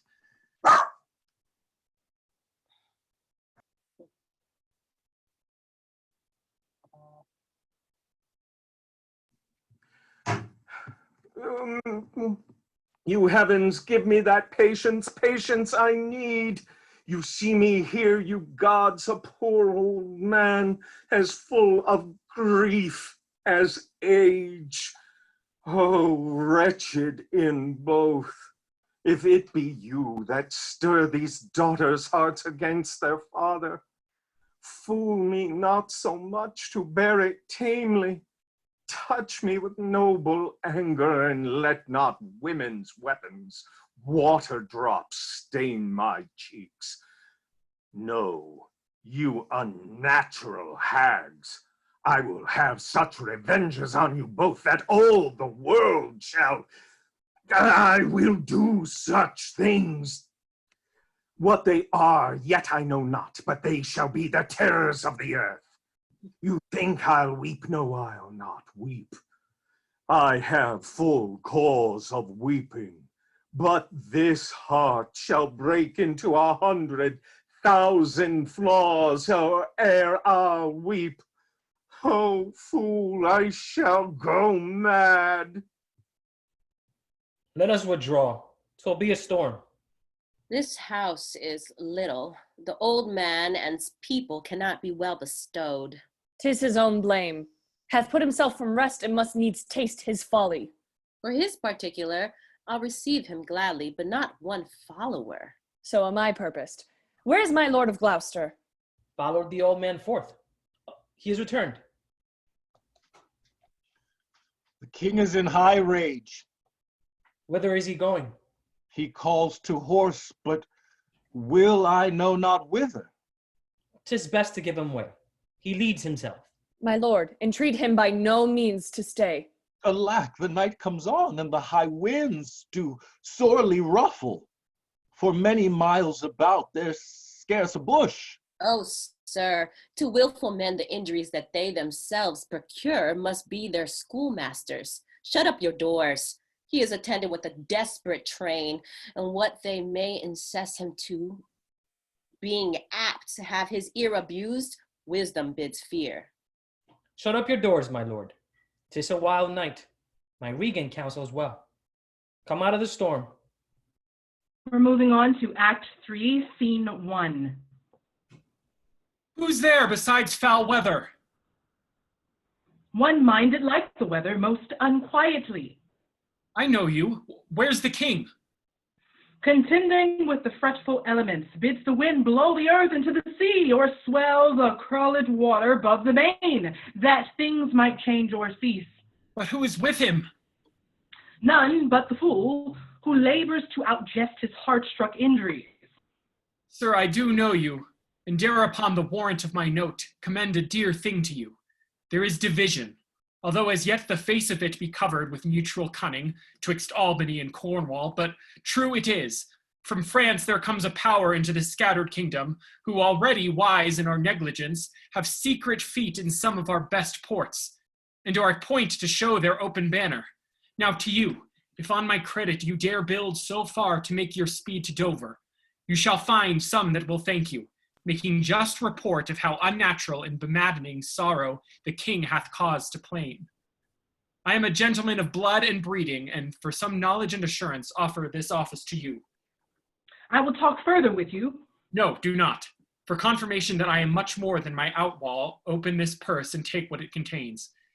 If you shall see Cordelia, as fear not but you shall, show her this ring, and she will tell you who that fellow is that yet you do not know. Fly on this storm. I will go seek the king. Give me your hand. Have you no more to say? Few words, but to effect more than all yet. That when we have found the king, in which you're pained that way all this, he that first lights on him, holla the other. We're moving on to Act 3, Scene 2. Blow winds and crack your cheeks. Rage, blow, you cataracts and hurricanos. Spout till you have drenched our steeples, drowned the cocks, you sulphurous and vortex executing fires. Vaunt, couriers of oak-cleaving thunderbolts, singe my white head, and thou, all-shaking thunder, smite flat the thick rotundity of the world. Crack nature's molds, all German spill at once, that make ungrateful man. Oh, nuncle, court holy water in a dry house is better than this rainwater out of door. Good nuncle, in, ask thy daughter's blessing. Here's a knight pities neither wise man nor fool. Rumble thy belly full, spit fire, spout rain. Nor rain, wind, thunder, fire are my daughters. I tax not you, you elements, with unkindness. I never gave you kingdom, called you children. You owe me no subscription. And let fall your horrible pleasure. Here I stand, your slave, a poor, infirm, weak, and despised old man. But yet I call you servile ministers, that will with two pernicious daughters join your high engendered battles gainst a head so old and white as this. Oh, 'tis foul. He that has a house to put's head in has a good headpiece. The codpiece that will house before the head has any, the head and he shall louse, so beggars marry many. The man that makes his toe what he his heart should make shall of a corn cry woe, and turn his sleep to wake. For there was never yet a fair woman, but she made mouths in a glass. No, I will be the pattern of all patience. I will say nothing. Who's there? Marry, here's grace and a codpiece. That's a wise man and a fool. Alas, sir, are you here? Things that love night love not such nights as these. The wrathful skies gallow the very wanderers of the dark, and make them keep their caves. Let the great gods that keep this dreadful putter o'er our heads find out their enemies now. Tremble, thou wretch, that hast within thee undivulged crimes unwhipped of justice. Hide thee, thou bloody hand, thou perjured, and thou simular of virtue, that art incestuous. Pieces shake, that under cover and convenient seeming hast practiced on man's life. Close pent-up guilts reave your concealing countenance, and cry these dreadful summoners grace. I am a man more sinned against than sinning. Alack, bareheaded? Gracious, my lord, hard by here is a hovel. Some friendship will it lend you gainst the tempest. Repose you there, while I to this hard house return, and force their scanted courtesy. My wits begin to turn. Come on, my boy. How dost, my boy? Art cold? I am cold myself. Where is this straw, my fellow? The art of our necessities is strange that can make vile things precious. Come, your hovel. Poor fool and knave, I have one part in my heart that's sorry yet for thee. He that has and a little tiny wit, with hey ho, the wind and the rain, must make content with his fortunes fit, though the rain it raineth every day. True, my good boy. Come, bring us to this hovel. This is a brave night to cool a courtesan. I'll speak a prophecy ere I go. When priests are more in word than matter, when brewers mar their malt with water, when nobles are their tailors' tutors, No heretics burned, but wenches suitors? When every case in law is right, no squire in debt, nor poor knight, when slanders do not live in tongues, nor cut purses come not to throngs, when usurers tell their gold in the field, and bawds and whores do churches build, then shall the realm of Albion come to great confusion. Then comes the time, who lives to see it, that going shall be used with feet. This prophecy Merlin shall make, for I live before his time. We're moving on to Act 3, Scene 3. Alack, Edmund, I like not this unnatural dealing. When I desired their leave that I might pity him, they took from me the use of my own house, charged me on painful of perpetual displeasure, neither to speak of him, entreat for him, or any way sustain him. Most savage and unnatural. Go to. Say you nothing. There is division betwixt the dukes, and a worse matter than that. I have received a letter this night. 'Tis dangerous to be spoken. I have locked the letter in my close. These injuries the king now bears will be revenged home. There's part of a power already footed. We must incline to the king. I will seek him and privily relieve him. Go you to maintain talk with the duke, that my charity be not of him perceived. If he asks for me, I am ill and gone to bed. Though I die for it, I am no less, is threatened me. The king, my old master, must be relieved. There is some strange things toward Edmund. Pray you, be careful. This courtesy forbid thee shall the duke instantly know, and of that letter too. This seems a fair deserving, and must draw me that which my father loses, no less than all. The younger rises when the old doth fall. We're moving on to Act 3, Scene 4. Here is the place, my lord. Good, my lord, enter. The tyranny of the open night's too rough for nature to endure. Let me alone. Good, my lord, enter here. Will it break my heart? I'd rather break mine own. Good, my lord, enter. Thou think'st 'tis much that this contentious storm invades us to the skin, so 'tis to thee. But where the greater malady is fixed, the lesser is scarce felt. When the mind's free, the body's delicate. The tempest in my mind doth from my senses take all feeling else, save what beats their filial ingratitude. Is it not as this mouth should tear this hand for lifting food to it? But I will punish. No, I will weep no more. In such a night to shut me out?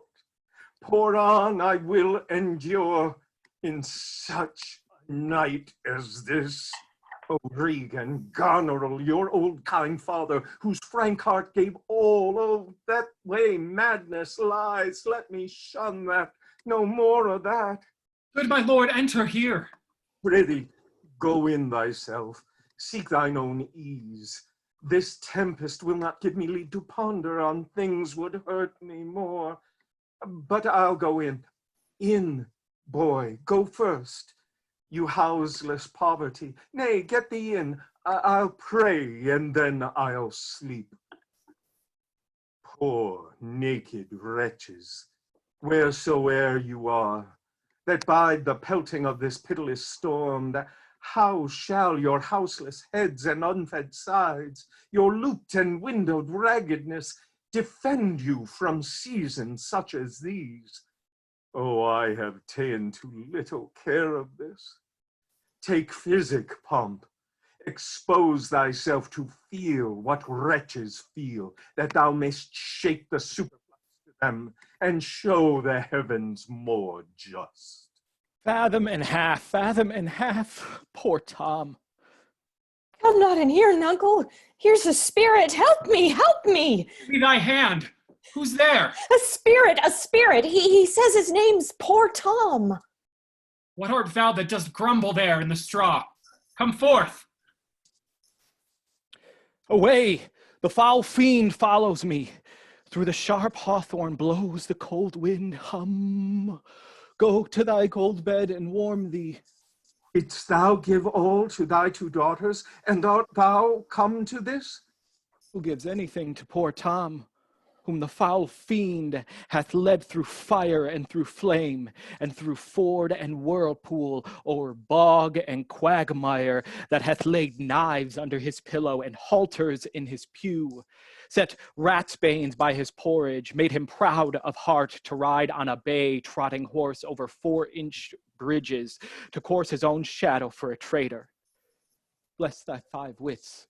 Oh, Tom's a cold. Oh, doody, doody, doody, doody. Bless thee from whirlwinds, star blasting and taking. Do poor Tom some charity, whom the foul fiend vexes. There could I have him, no, and there, and there again, and there. What, have his daughters brought him to this pass? Couldst thou save nothing? Wouldst thou give him all? Nay, he reserved a blanket, else we had been all shamed. Now, all the plagues that in the pendulous air hang fated o'er men's faults, light on thy daughters. He hath no daughters, sir. Death, traitor, nothing could have subdued nature to such aloneness but his unkind daughters. The passion that discarded fathers should have thus little mercy on their flesh, judicious punishment. 'Twas this flesh begot those pelican daughters.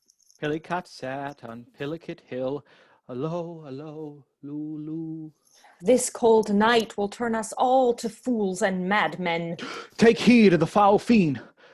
Obey thy parents. Keep thy words, Justice. Swear not. Commit not with man's sworn spouse. Set not thy sweetheart on proud away. Oh, Tom's a cold. What hast thou been?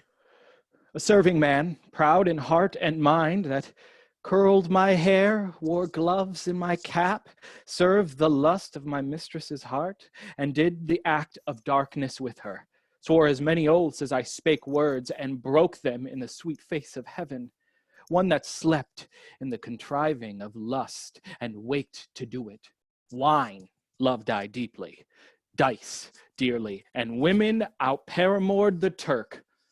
False of heart, light of ear, bloody of hand, hog in sloth, fox in stealth, wolf in greediness, dog in madness, lion in prey. Let not the creaking of shoes nor the rustling of silks betray thy poor heart to woman. Keep thy foot out of brothels, thy hand out of plackets, thy pen from lenders' books, and defy the foul fiend.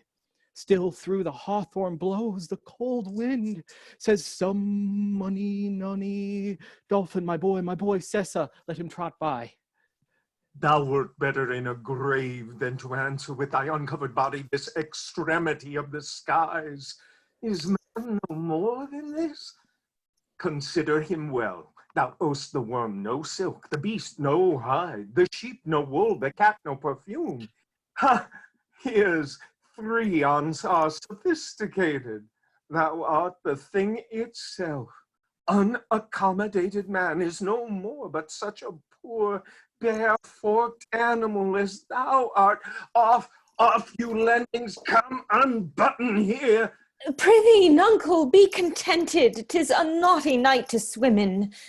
Now a little fire in a wild field were like an old lecher's heart, a small spark, all the rest on's body cold. Look, here comes a walking fire. This is the foul fiend, Flibbertigibbet. He begins at curfew and walks till the first cock. He gives the web and the pin, squints the eye, and marks the harelip, mildews the white wheat, and hurts the poor creature of earth. Swithold-footed thrice the old, he met the nightmare and her ninefold, bid her alight and her troth plight, and aroint thee, witch, aroint thee. How fares your grace? What's he? Who's there? Who is't you seek? What are you there? Your names?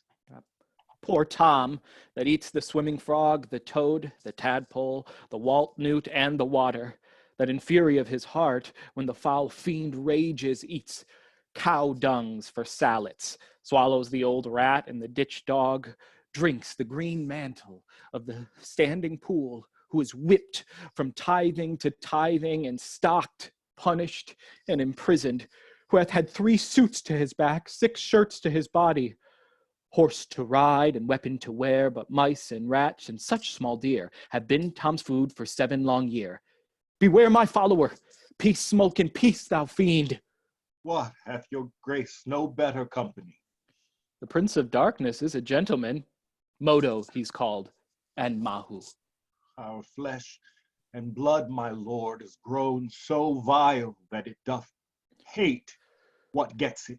Oh, poor Tom's a cold. Go in with me. My duty cannot suffer to obey in all your daughter's hard commands, though their injunctions be to bar my doors and let this tyrannous night take hold upon you. Yet have I ventured to come seek you out and bring you where both fire and food is ready. First, let me talk with this philosopher. What is the cause of thunder? Good, my lord, take his offer. Go into the house. I'll talk a word with this same learned Theban. What is your study? How to prevent the fiend and kill the vermin. Let me ask you one word in private. Importune him once more to go, my lord. His wits begin to unsettle. Canst thou blame him? His daughters seek his death. Ah, that good Kent. He said it would be thus, poor banished man. Thou say'st the king grows mad. I tell thee, friend, I am almost mad myself. I had a son, now outlawed from my blood. He sought my life, but lately, very late, I loved him, friend. No father his son dearer, truth to tell you, the grief hath crazed my wits. What a night's this, I do beseech your grace. Oh, cry you mercy, sir, noble philosopher, your company. Tom's a cold. In, fellow there, into the hovel, keep thee warm. Let's in all. This way, my lord. With him, I will keep still with my philosopher. Good, my lord, soothe him. Let him take the fellow. Take him you ought. Sirrah, come on. Go along with us. Come, good Athenian. No words, hush. Child Rowland to the dark tower came. His word was still, fie, foe, and fum. I smell the blood of a British man. We're moving on to Act 3, Scene 5. I will have my revenge ere I depart to his house.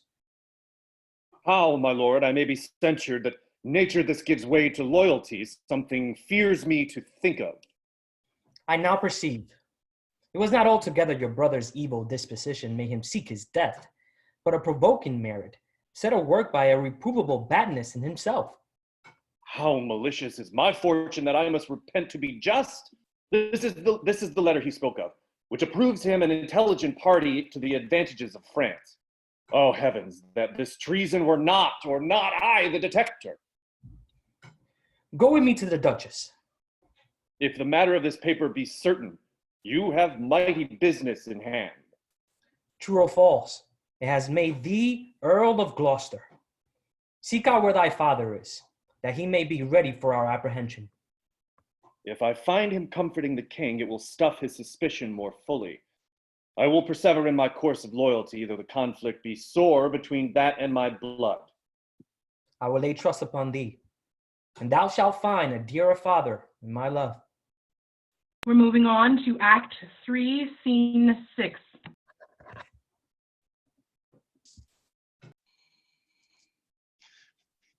Here is better than the open air.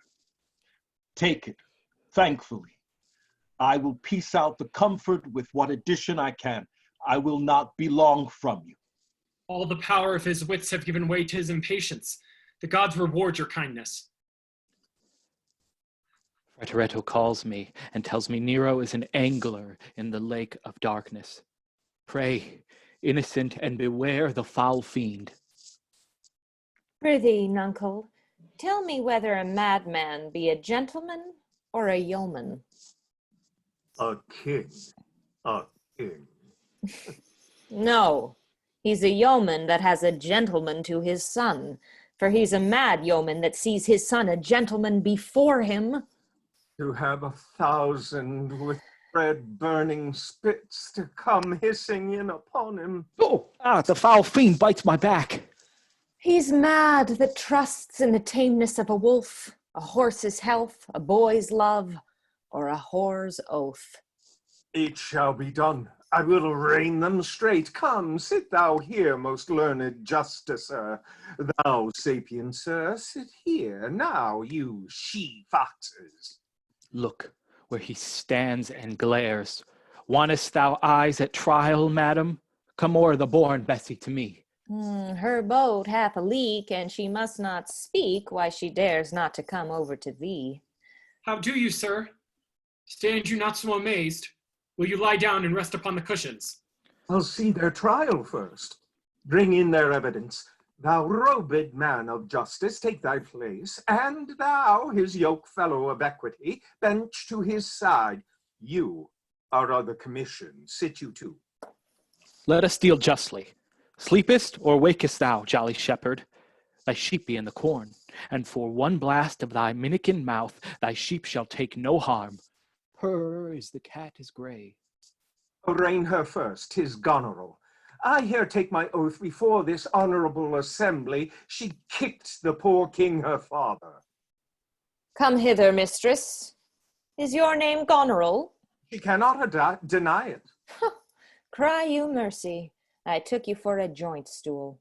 And here's another whose warped looks proclaim what store her heart is made on. Stop her there. Arms, sword, fire, corruption in the place, false justicer.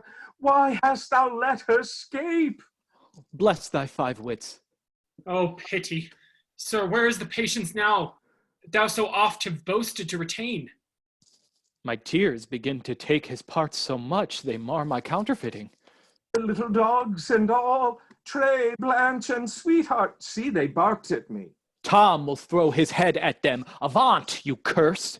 Be thy mouth or black or white, tooth that poison if it bite, mastiff, greyhound, mongrel grim, hound or spaniel, brach or limb, or bobtail, trike, or trundle tail. Tom will make them weep and wail, for with throwing thus my head, dogs leap the hatch and all are fled. Do-dee, Cessa, come march to wakes and fairs and markets town. Poor Tom, thy horn is dry. Then let them anatomize Regan, see what breeds about her heart. Is there any cause in nature that makes these hard hearts? You, sir, I entertain for one of my 100, only I do not like the fashion of your garments. You will say they are Persian, but let them be changed. Now, good my lord, lie here and rest a while. Make no noise, make no noise. Draw the curtains, so we'll go to supper in the morning. And I'll go to bed at noon. Come hither, friend. Where is the king, my master? Here, sir, but trouble him not, his wits are gone. Good friend, I prithee, take him in thy arms. I have o'erheard a plot of death upon him. There is a litter ready. Lay him in't, and drive towards Dover, friend, where thou shalt meet both welcome and protection. Take up thy master. If thou shouldst dally half an hour his life with thine, and all that offer to defend him stand in assured loss. Take up and follow me, that will to some provision give thee quick conduct. Come, away. We're moving on to Act 3, Scene 7. Post speedily to my lord your husband. Show him this letter. The army of France is landed. Seek out the villain Gloucester. Hang him instantly. Pluck out his eyes. Leave him to my displeasure. Edmund, keep your sister company.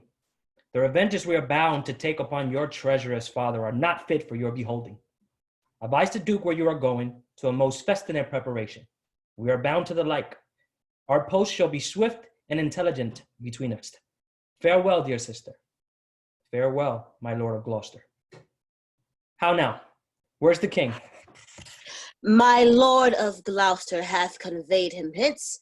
Some 5 or 36 of his knights came questers after him, met him at gate, who with some other of the lord's dependents are gone with him towards Dover, where they boast to have well-armed friends.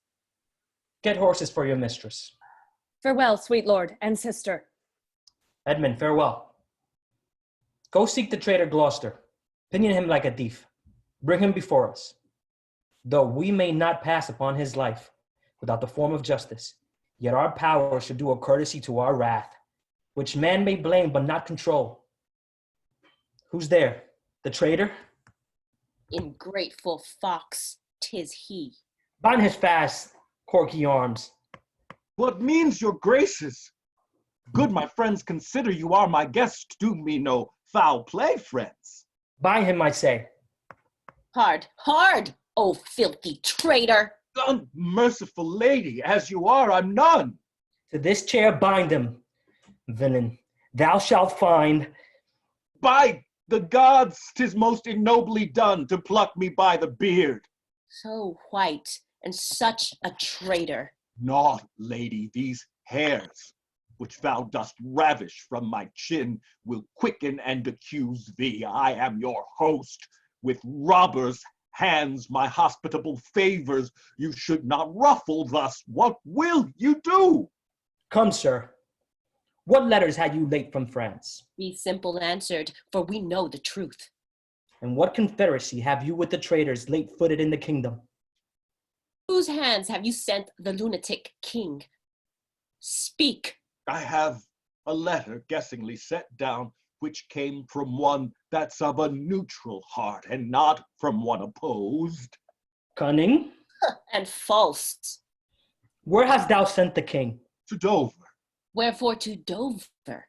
Wast thou not charged at peril? Word to Dover. Let him answer that. I am tied to the stake, and I must stand the course. Wherefore to Dover? Because I would not see thy cruel nails pluck out his poor old eyes, nor thy fierce sister in his anointed flesh-rash boorish fangs.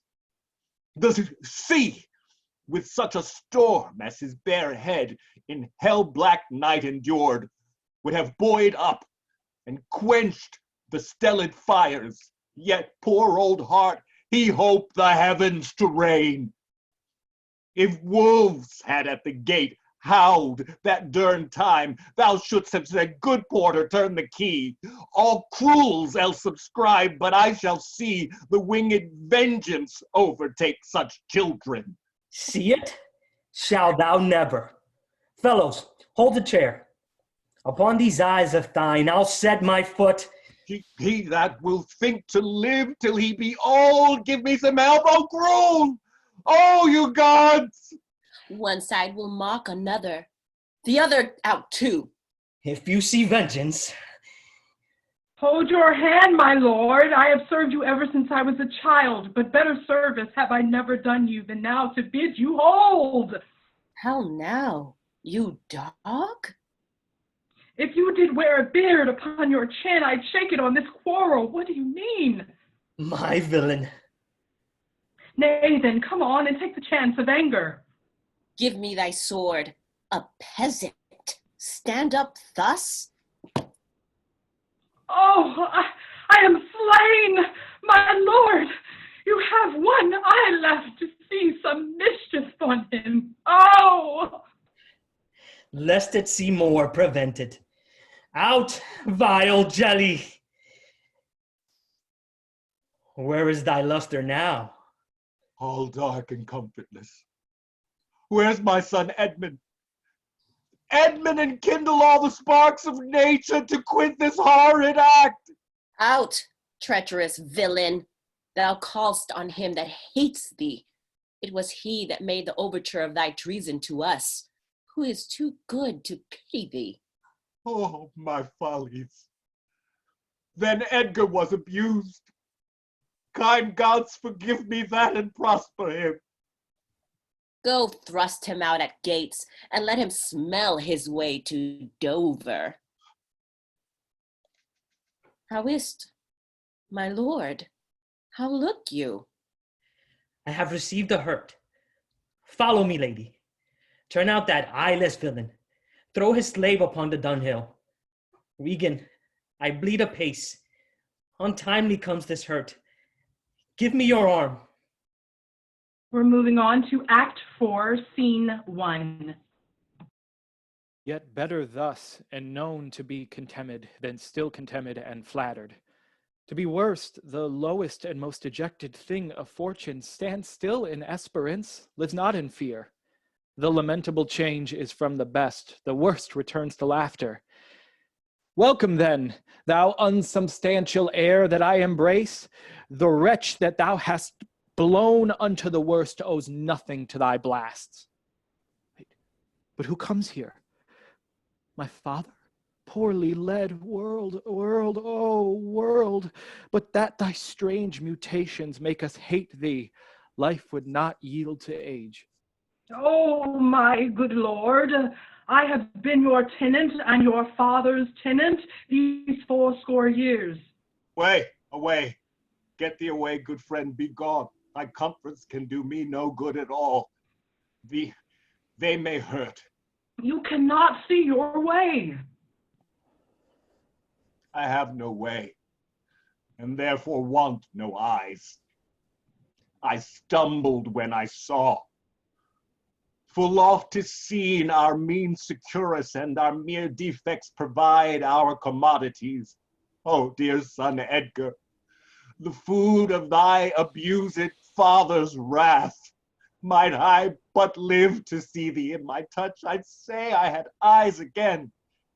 How now? Who's there? Oh gods, who is it can I say? I am at the worst. I am worse than I ever was. 'Tis poor mad Tom. And worse I may yet be. The worst is not so long as we can say, this is the worst. Fellow, where goest? Is it a beggar, man? Madman and beggar too.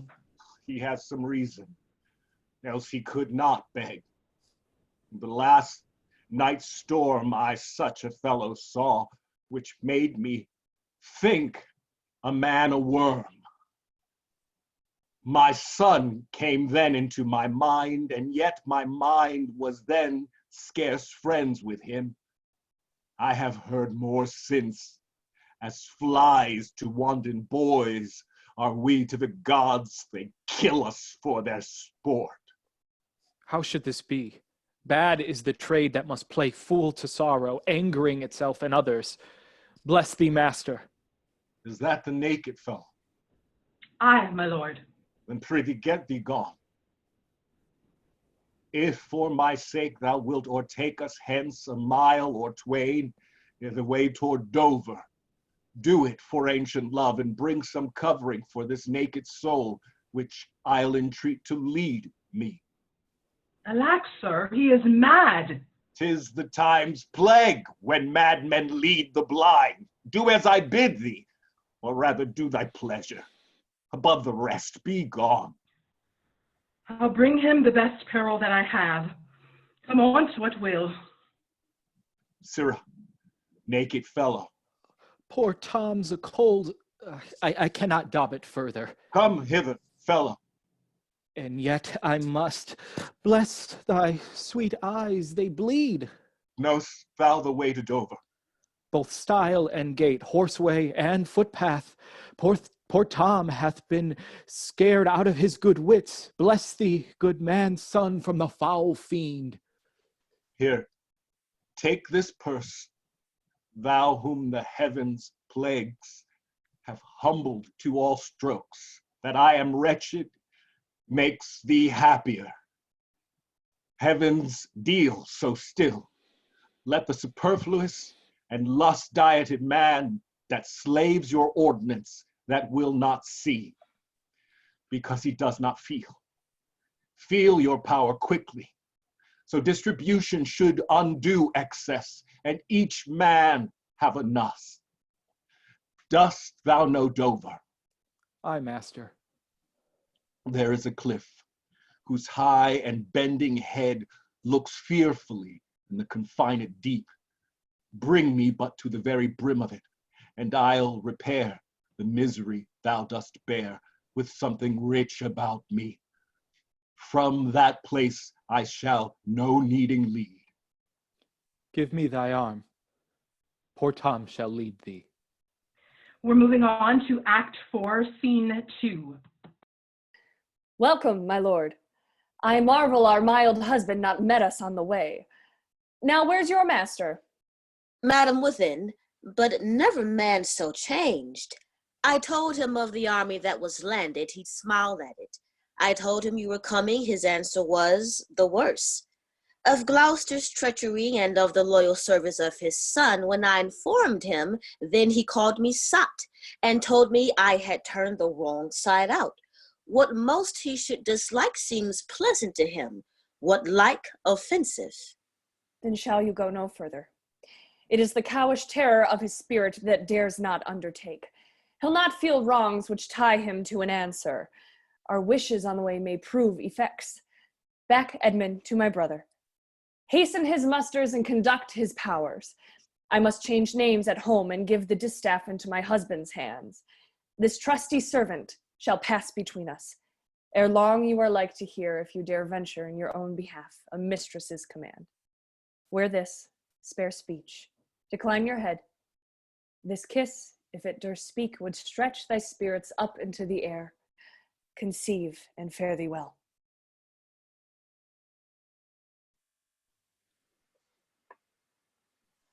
My most dear Gloucester, oh, the difference of man and man! To thee a woman's services are due. My fool usurps my body. Madam, here comes my lord. I've been worth the whistle. Oh, Goneril, you are not worth the dust which the rude wind blows in your face. Milk-livered man. That bearest a cheek for blows, a head for wrongs. Who hast not in thy brows an eye discerning thine honor from thy suffering, that not knowest fools do those villains pity who are punished, ere they have done their mischief? Where's thy drum? France spreads his banners in our noiseless land. With plumed helm thy slayer begins to threat, whilst thou, a moral fool, sits still and cries, alack, why does he so? See thyself, devil! Proper deformity seems not in the fiend so horrid as in woman. No vain fool. Thou changed and self-covered thing, for shame! Be monster, not thy feature. Were't my fitness to let these hands obey my blood, they are apt enough to dislocate and tear thy flesh and bones. However, thou art a fiend. A woman's shape doth shield thee. Marry your manhood mew. What news? Oh, my good lord, the Duke of Cornwall is dead, slain by his servant, going to put out the other eye of Gloucester. Gloucester's eyes? A servant that he bred, thrilled with remorse, opposed against the act, bending his sword to his great master, who thereat enraged flew on him, and amongst them felled him dead, but now without the harmful stroke which since hath plucked him after. This shows you are above, you justicers, that these are nether crimes so speedily can venge. But oh, poor Gloucester, lost he his other eye. Both, my lord. This letter, Madam craves a speedy answer. 'Tis from your sister. One way I like this well, but being widow and my Gloucester with her, may all the building in my fancy pluck upon my hateful life. Another way, the news is not so tart. I'll read and answer. Where was his son when they did take his eyes? Come with my lady hither. He is not here. No, my good lord, I met him back again. Knows he the wickedness? Aye, my good lord, 'twas he informed against him and quit the house on purpose that their punishment might have the freer course. Gloucester, I live to thank thee for the love thou showest the king, and to revenge thine eyes. Come hither, friend. Tell me what more thou knowest. We're moving on to Act 4, Scene 3. Did your letters pierce the queen to any demonstration of grief? Aye, sir. She took them, read them in my presence, and now and then an ample tear trilled down her delicate cheek. It seemed she was a queen over her passion, whose most rebel-like sought to be king o'er her. Oh, then it moved her. Not to rage, patience and sorrow strove, who should express her goodliest. You've seen sunshine and rain at once. Her smiles and tears were like a better way. Made she no verbal question? Faith, once or twice she heaved the name Father, pantingly forth as if it pressed her heart, cried, Sisters, sisters, shame of ladies, sisters, Kent, fathers, sisters, what in the storm, the night, let pity not be believed. It is the stars above us govern our conditions, else one's self, mate, and mate could not beget such different issues. You spoke not with her since? No. Of Albany's and Cornwall's powers, you heard not? 'Tis so, they are afoot. Well, sir, I'll bring you to our master Lear, and leave you to attend him. Some dear cause will in concealment wrap me up a while. While I am known aright, you shall not grieve lending me this acquaintance. I pray you, go along with me. We're moving on to Act 4, Scene 4.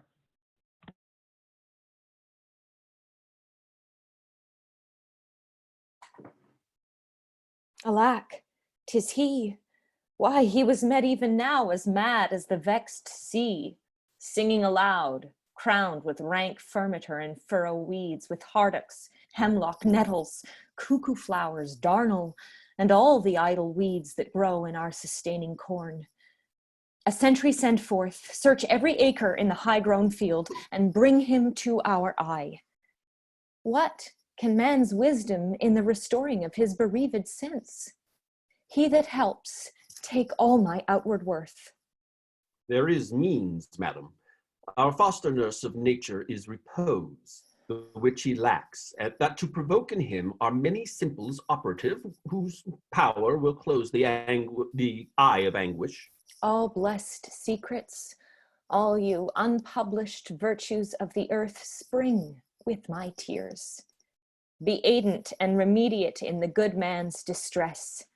Seek for him, lest his ungoverned rage dissolve the life that wants the means to lead it. News, madam, the British powers are marching hitherward. 'Tis known before. Our preparation stands in expectation of them. Oh, dear father, it is thy business that I go about. Therefore great France my mourning and importuned tears hath pitied. No blown ambition doth our arms incite, but love, dear love, and our aged father's right. Soon may I hear and see him. We're moving on to Act 4, Scene 5. But are my brother's powers set forth? Aye, madam. Himself in person there? Madam, with much ado, your sister is the better soldier. Lord Edmund spake not Lord at home? No, madam. What might import my sister's letter to him? I know not, lady. Faith, he is posted hence on serious matter. It was great ignorance, Gloucester's eyes being out, to let him live. Where he arrives, he moves all hearts against us. Edmund, I think, is gone in pity of his misery, to dispatch his nighted life, moreover to descry the strength of the enemy. I must needs after him, madam, with my letter. Our troops set forth tomorrow. Stay with us. The ways are dangerous. I may not, madam. My lady charged my duty in this business. Why should she write to Edmund? Might not you transport purposes by word? Be like some things, I don't know what. I'll love thee much. Let me unseal the letters. Madam, I'd rather... I know your lady does not love her husband. I am sure of that. And at her late being here, she gave strange Iliads and most speaking looks to noble Edmund. I know you are of her bosom. I, madam? I speak in understanding your, I note. Therefore, I do advise you, take this note.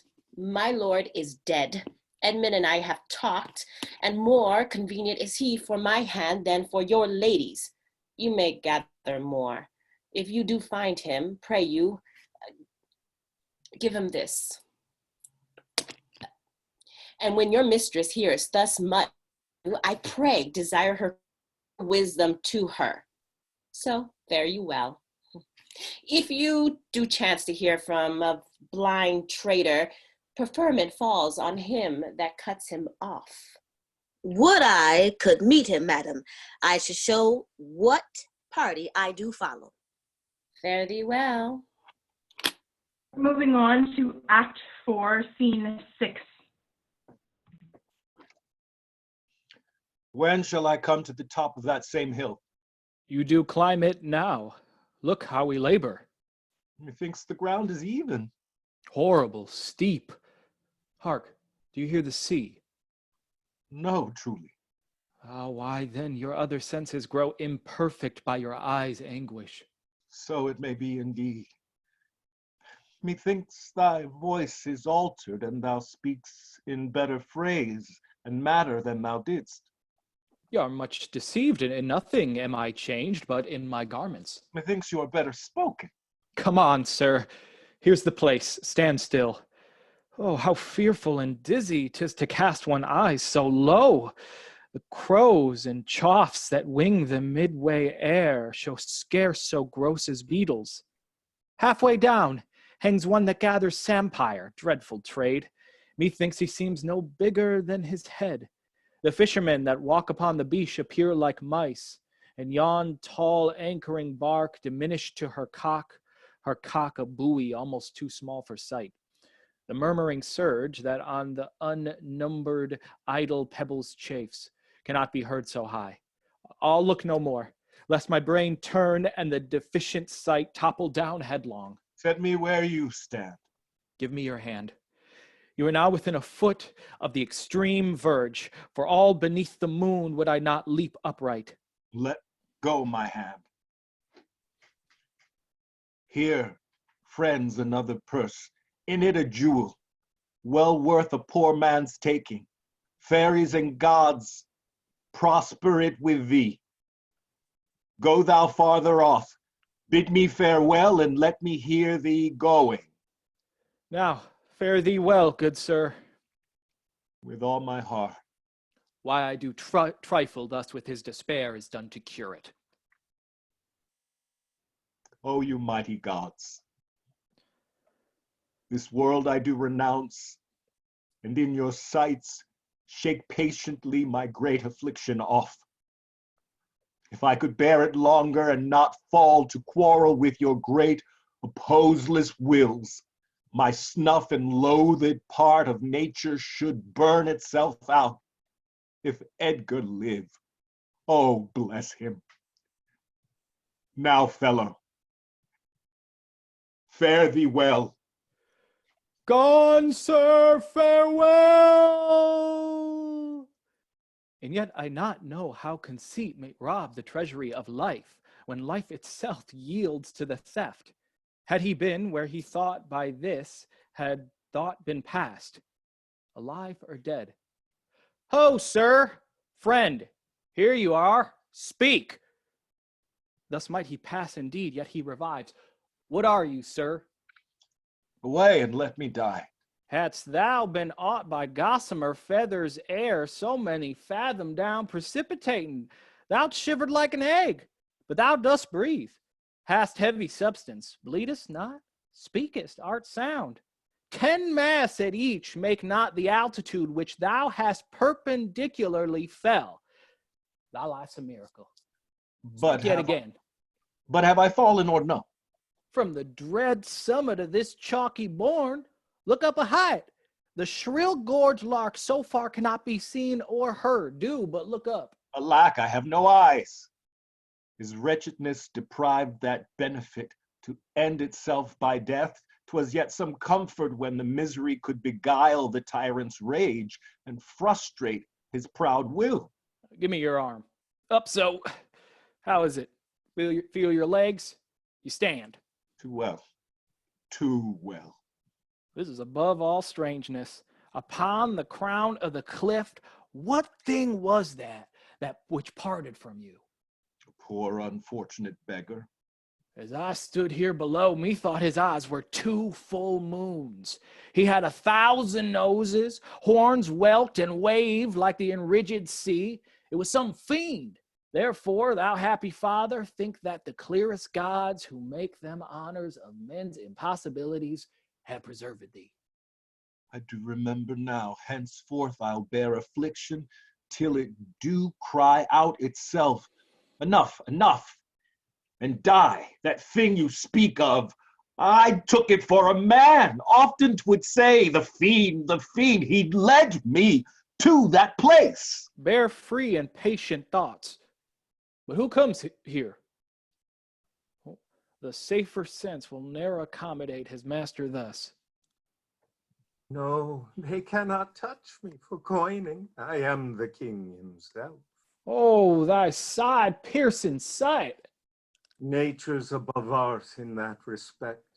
There's your press money. That fellow handles his bow like a crow keeper. Draw me a clothier's yard.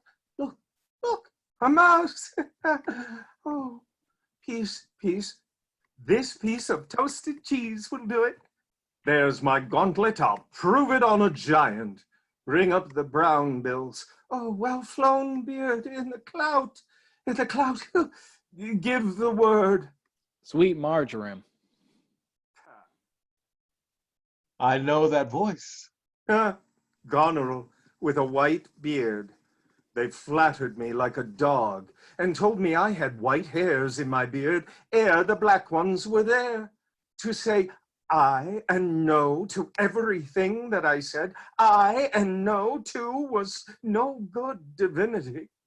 When the rain came to wet me once, and the wind to make me chatter, when the thunder would not peace at my bidding, there I found 'em, there I smelt 'em out. Go to, they are not men of the words. They told me I was everything. 'Tis a lie. I am not ague-proof. The trick of that voice I do remember well. Is not the king? I, every inch a king. When I do stare, see how the subject quakes.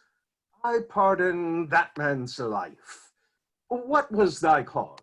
Adultery? Thou shalt not die. Die for adultery? No. The wren goes to it, the small gilded fly does lecher in my sight. Let copulation thrive, for Gloucester's bastard son was kinder to his father than my daughters got 'tween the lawful sheets. To it luxury, pell-mell, for I lack soldiers.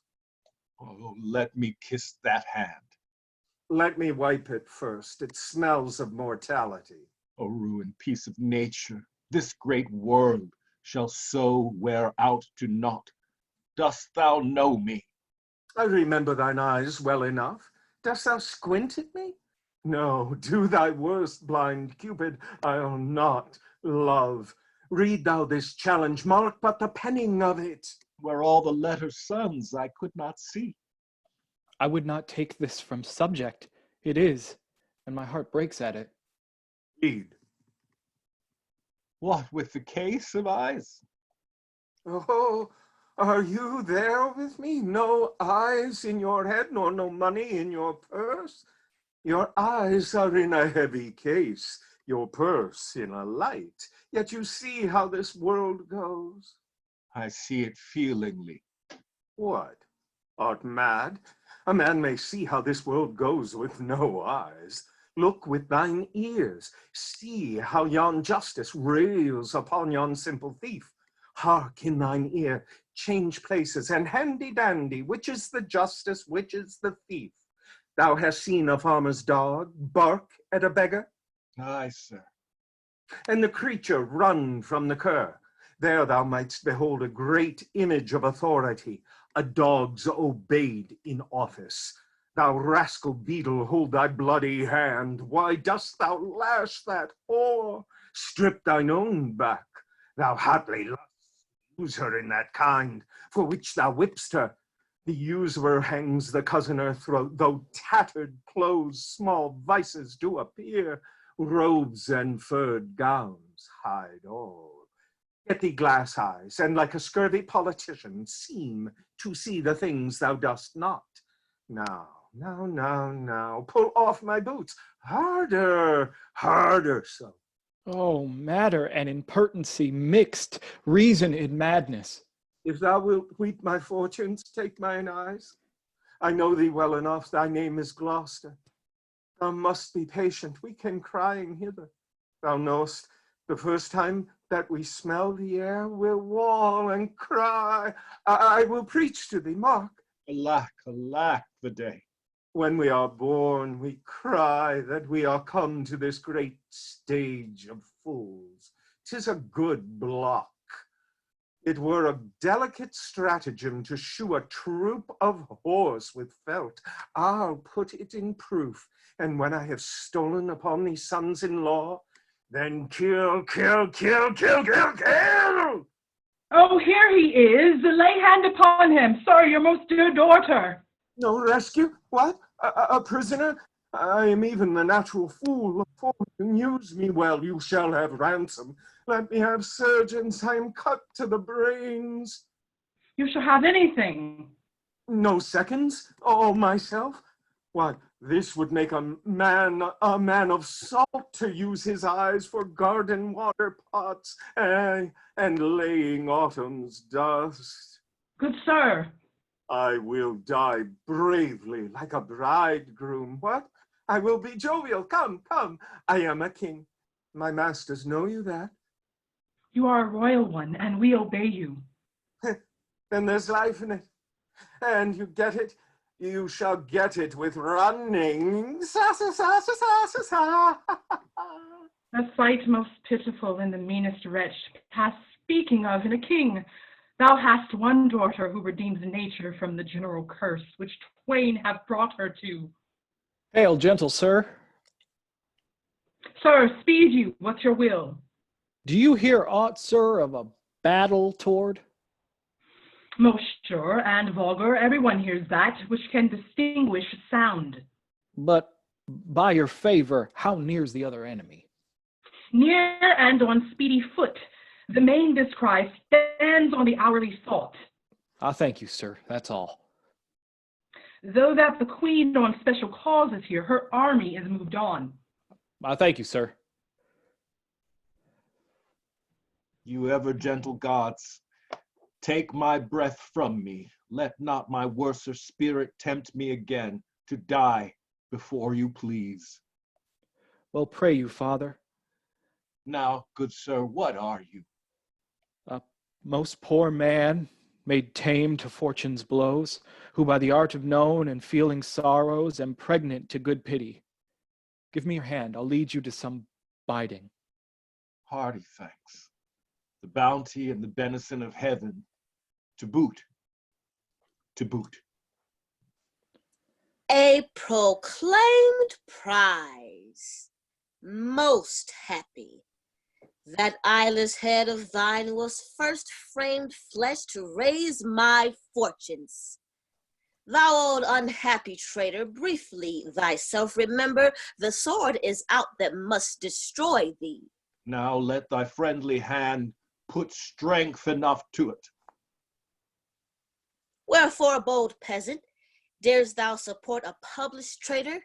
Hence, lest the infection of his fortune take like hold on thee, let go his arm.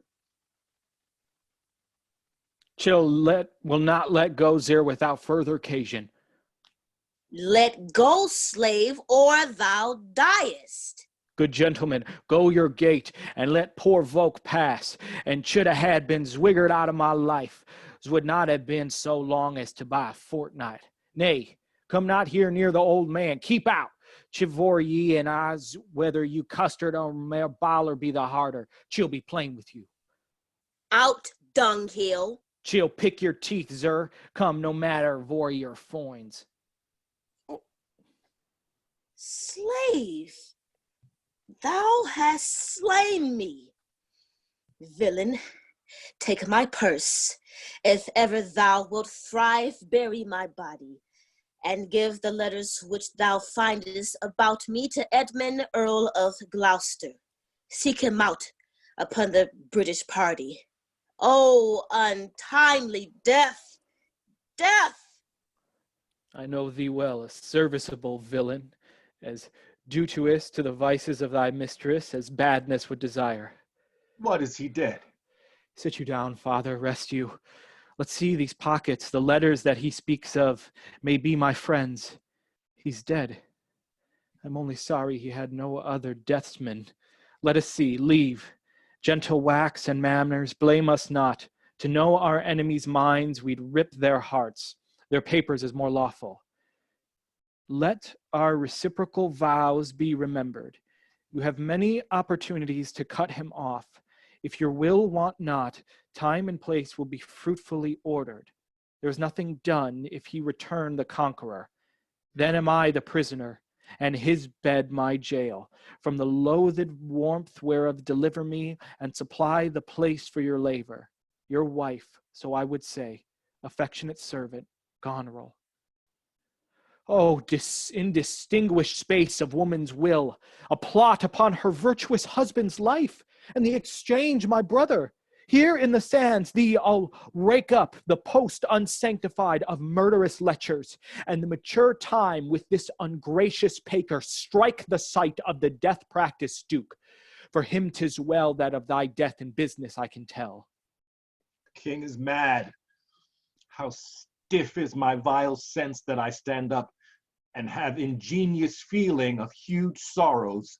Better I were distract, so should my thoughts be severed from my griefs, and woes by wrong imaginations lose the knowledge of themselves.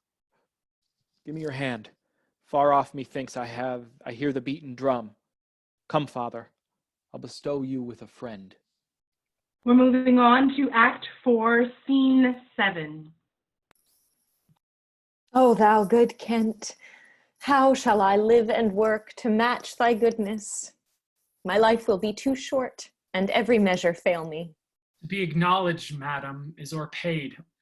All my reports go with the modest truth, no more nor clipped, but so. Be better suited. These weeds are memories of those worser hours. I prithee, put them off. Pardon me, dear madam, yet to be known shortens my made intent. My boon I make it, that you know me not, till time and I think meet. Then be it so, my good lord. How does the king?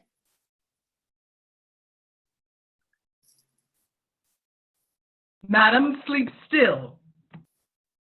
O you kind gods, cure this great breach in his abused nature.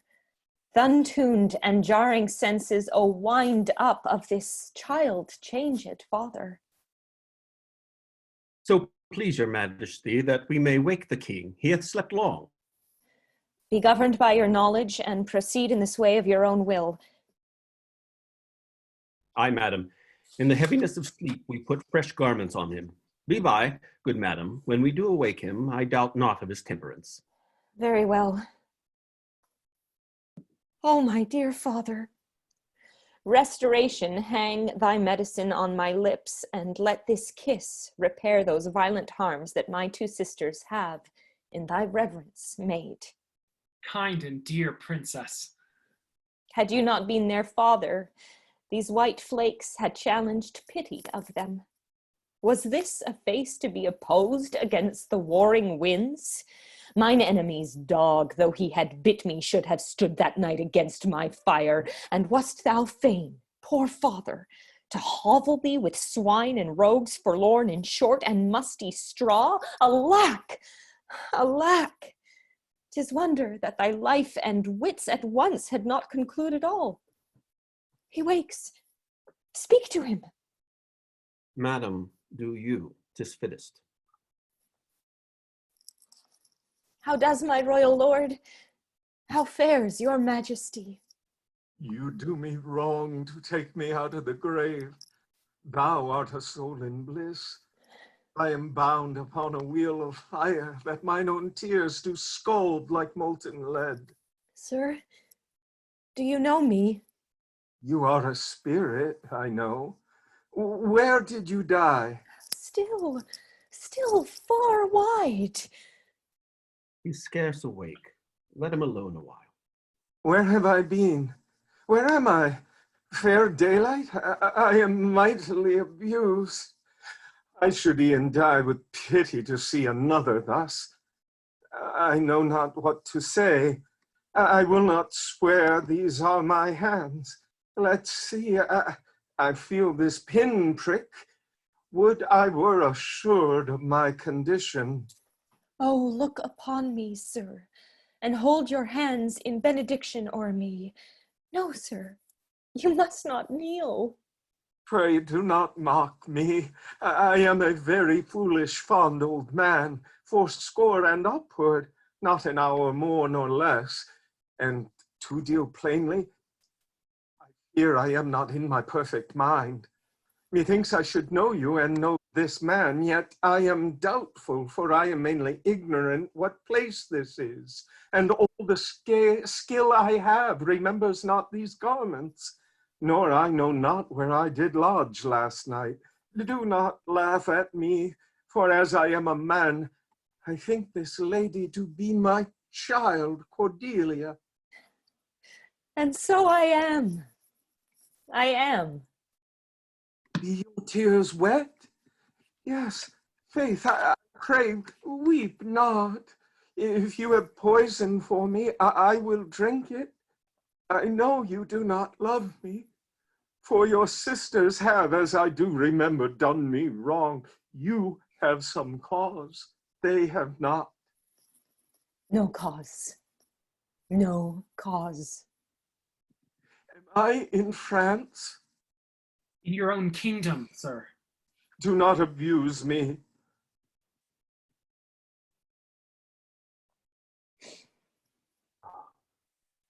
Lost my place. Go ahead.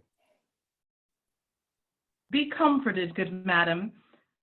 The great rage you see is killed in him. Desire him to go in. Trouble him no more till further settling. Will it please your highness walk? You must bear with me. Pray you now, forget and forgive. I am old and foolish. We're moving on to Act 5, Scene 1. Know of the Duke if his last purpose hold, or whether since he is advised by aught to change the course. He's full of alteration and self-reproving. Bring his constant pleasure. Our sister's man is certainly miscarried. Is to be doubted, madam.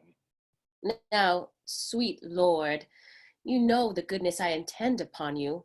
Tell me, but truly, but then speak the truth. Do you not love my sister? In honored love. But have you never found my brother's way to the four-ended place?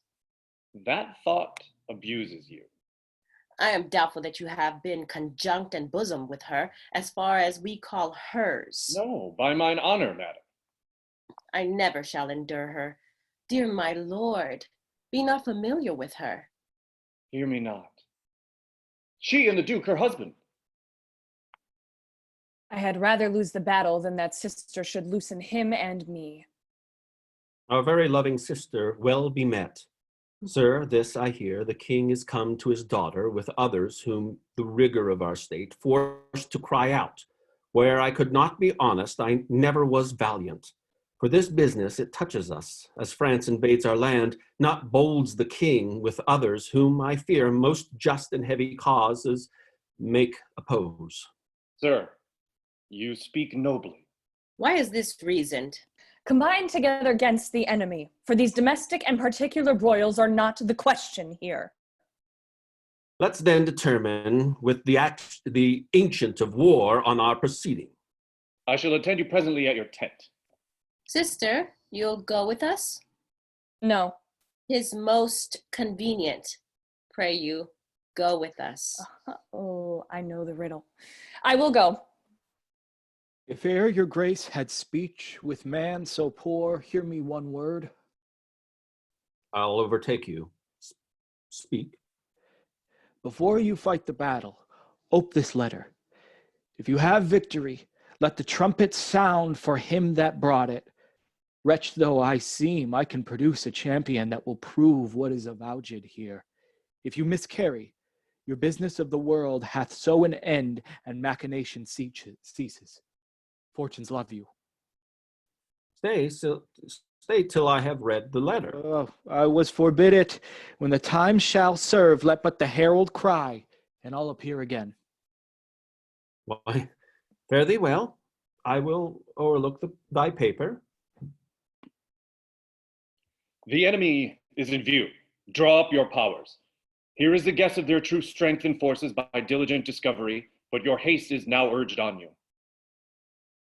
We will greet the time.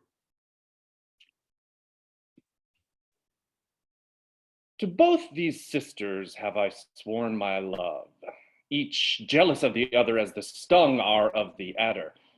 Which of them shall I take? Both? One? Or neither? Neither can be enjoyed if both remain alive. To take the widow exasperates, makes mad her sister Goneril, and hardly shall I carry out my side, her husband being alive. Now then, we'll use his countenance for the battle, which being done, let her who would be rid of him devise his speedy taking off. As for the mercy which he intends to Lear and to Cordelia, the battle done, and they within our power, shall never see his pardon, for my state stands on me to defend, not to debate. We're moving on to Act 5, Scene 2. Here, Father, take the shadow of this tree for your good host. Pray that the right may thrive. If I ever return to you again, I'll bring you comfort. Grace go with you, sir. Away, old man, give thy hand away. King Lear hath lost, he and his daughter taken. Give me thy hand, come on.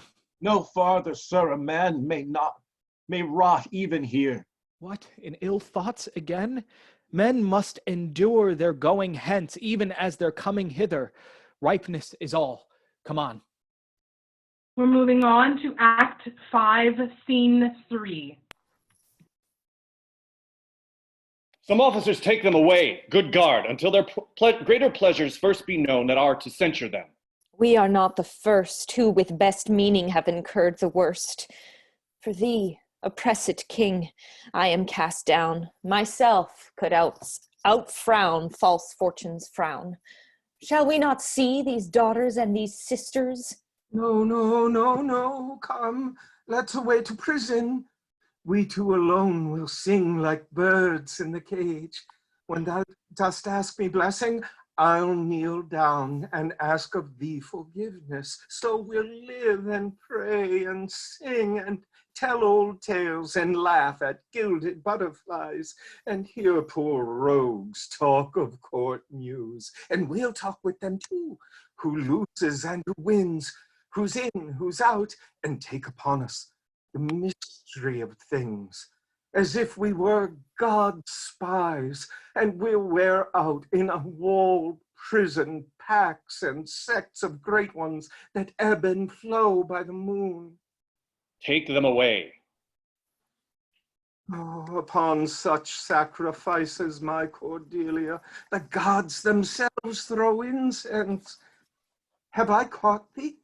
He that parts us shall bring a brand from heaven, and fire us hence like foxes. Wipe thine eyes, the good years shall devour them, flesh and fell, ere they shall make us weep. We'll see 'em starved first. Come. Come hither, captain. Hark. Take thou this note. Go, follow them to prison. One step I have advanced thee, if thou dost as this instructs thee, thou dost make thy way to noble fortunes. Know thou this, that men are as the time is. To be tender-minded does not become a sword. Thy great employment will not bear question. Either thou shalt do it, or thrive by other means. I'll do it, my lord. About it, and right happy when thou hast done. Mark, I say instantly, and carry it so as I have set it down.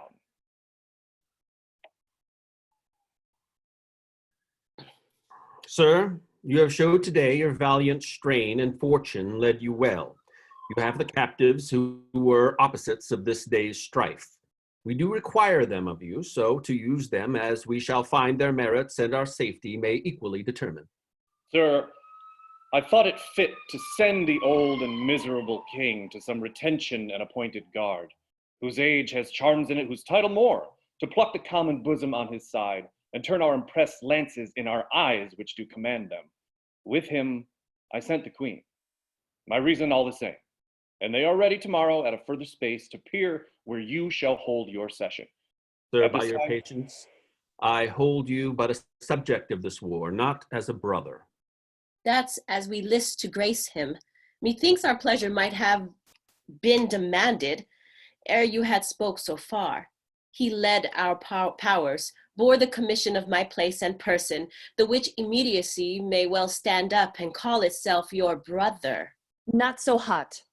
In his own grace he doth exalt himself more than in your addition. In my rights, by me invested, he compeers the best. That were the most if he should husband you. Jesters do oft prove prophets. Holla, holla! That eye that told you so looked but a squint. Lady, I am not well, else I should answer from a full-flowing stomach. General, take thou my soldiers, prisoners, patrimony, dispose of me, the walls is thine. Witness the world that I create thee here, my lord and master. Mean you to enjoy him? The let alone lies not in your goodwill. Nor in thine, lord. Half-blooded fellow, yes. Let the drum strike, and prove my title thine. Stay yet.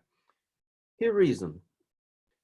Edmund, I arrest thee on capital treason, and in thy attaint this gilded serpent. For your claim, fair sister, I bar it in the interest of my wife. 'Tis she is subcontracted to this lord, and I, her husband, contradict your banes. If you will marry, make your loves to me. My lady is bespoke. An interlude. Thou art armed, Gloucester. Let the trumpet sound. If none appear to prove upon thy head thy heinous manifest and many treasons, there is my pledge. I'll prove it on thy heart ere I taste bread. Thou art in nothing less than I have here proclaimed to thee. Sick! Oh, sick! If not, I'll ne'er trust medicine. There's my exchange. What in the world he is that names me a traitor, villain like he lies? Call by thy trumpet. He that dares approach, on him, on you who not, I will maintain my truth and honor firmly. A herald, ho! A herald, ho! A herald! Trust to thy single virtue, for soldiers all in my name have in my name took their discharge. My sickness grows upon me. He is not well, convey her to my tent. Come hither, herald. Let the trumpet sound and read out this. Sound the trumpet. If any man of quality or degree within the list of the army will maintain upon Edmund, supposed Earl of Gloucester, that he is a manifold or traitor, let him appear by the third sound of the trumpet. He is bold in his defense. Sound! Again! Again! Ask him his purposes, why he appears upon this call of the trumpet. What are you, your name, your quality, and why you answer this present summons? No, my name is lost by treason's tooth, bare gnawn, and canker bit. Yet I am as noble as the adversary I come to cope. Which is that adversary? What's he that speaks for Edmund, Earl of Gloucester? Himself. What sayst thou to him? Draw thy sword, that, if my speech offend a noble heart, thy arm may do thee justice. Here is mine. Behold, it is my privilege. The privilege of mine honors my oath and my profession. I protest, maugre thy strength, place, youth, and eminence, despite thy victor sword and fire new fortune. Thy valor and thy heart, thou art a traitor. False to thy gods, thy brother and thy father. Conspirate against this high illustrious prince, and from the extremest upward of thy head to the descent and dust below thy foot, a most toad-spotted traitor. Say thou, no, this sword, this arm, and my best spirits are bent to prove upon my heart, whereto I speak, thou liest. In wisdom I should ask thy name, but since thy outside looks so fair and warlike, and that thy tongue some say of breeding breathes, what safe and nicely I might well delay by rule of knighthood, I disdain and spur. Back do I toss these treasons to thy head, with the hell-hated lie o'erwhelm thy heart, which for they yet glance by a scarcely bruise. This sword of mine shall give them instant way, where they shall rest forever. Trumpets, speak! Save him! Save him! This is practice, Gloucester. By the law of war, thou wast not bound to answer an unknown opposite. Thou art not vanquished, but cozened and beguiled. Shut your mouth, dame, or with this paper shall I stop it. Hold, sir. Thou worse than any name, read thine own evil. No tearing, lady, I perceive you know it. Say if I do. The laws are mine, not thine. Who can arraign me for it? Most monstrous. Oh, knowest thou this paper? Ask me not what I know. Go after her. She's desperate. Govern her. What you have charged me with, that I have done, and more, much more. The time will bring it out. 'Tis past, and so am I. But what art thou that hast this fortune on me? If thou'rt noble, I do forgive thee. Let's exchange charity. I am no less in blood than thou art, Edmund. If more, the more hast wronged me. My name is Edgar, and thy father's son. The gods are just, and our pleasant vices make instruments to plague us. The dark and vicious place where thee he got cost him his eyes. Thou hast spoken right. 'Tis true. The wheel is come full circle. I am here. Methought thy very gait did prophesy a royal nobleness. I must embrace thee. Let sorrow split my heart if ever I did hate thee or thy father. Worthy prince, I know it. Where have you hid yourself? How have you known the miseries of your father? By nursing them, my lord. List a brief tale, and when 'tis told, oh, that my heart would burst. The bloody proclamation to escape that followed me so near. Oh, our lives' sweetness. That we, the pain of death, would hourly die rather than die at once, taught me to shift into a madman's rags, to assume a semblance that very dogs disdained. And in this habit met I, my father, with his bleeding rings. Their precious stones, new lost, became his guide, led him, begged for him, saved him from despair, never, fault, revealed myself unto him until some half hour passed when I was armed, not sure, though hoping of his good success. I asked his blessing, and from first to last told him my pilgrimage. But his flawed heart, Alack, too weak the conflict to support, twixt two extremes of passion, joy, and grief, burst smilingly. This speech of yours hath moved me, and shall perchance do good. Help! Help! Oh, help! What kind of help? Speak, man. What means that bloody knife? 'Tis hot smokes. It came even from the heart. Oh, she's dead. Who dead? Speak, man. Your lady, sir, your lady and her sister. By her is poison. She confesses it. I was contracted to them both. All three now marry in an instant. Here comes Kent. Produce their bodies, be they alive or dead. This judgment of the heavens that makes us tremble touches us not with pity. Oh, this is he. The time will not allow the compliment which very manner urges. I am come to bid my king and master I good night. Is he not here? Great thing of us forgot. Speak, Edmund, where's the king? And where's Cordelia? Seest thou this object, Kent? Alack, why thus? Yet Edmund was beloved. The one, the other poisoned for my sake, and after slew herself. Even so, cover their faces. I pant for life. Some good I mean to do despite of mine own nature. Quickly send, be brief in it, to the castle, for my writ is on the life of Lear and on Cordelia. Nay, send in time. Run, run, oh run! To whom, my lord? Who has the office? Send thy token of reprieve. Well thought on. Take my sword, give it the captain. Haste thee for thy life. He hath commissioned from thy wife and me to hang Cordelia in the prison, and to lay the blame upon her own despair that she fordid herself. Gods defend her. Bear him hence away.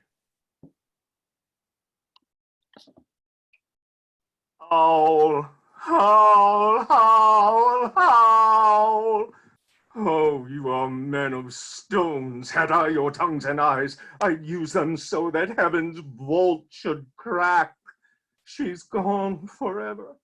I know when one is dead and when one lives. She's dead as earth. Lend me a looking glass.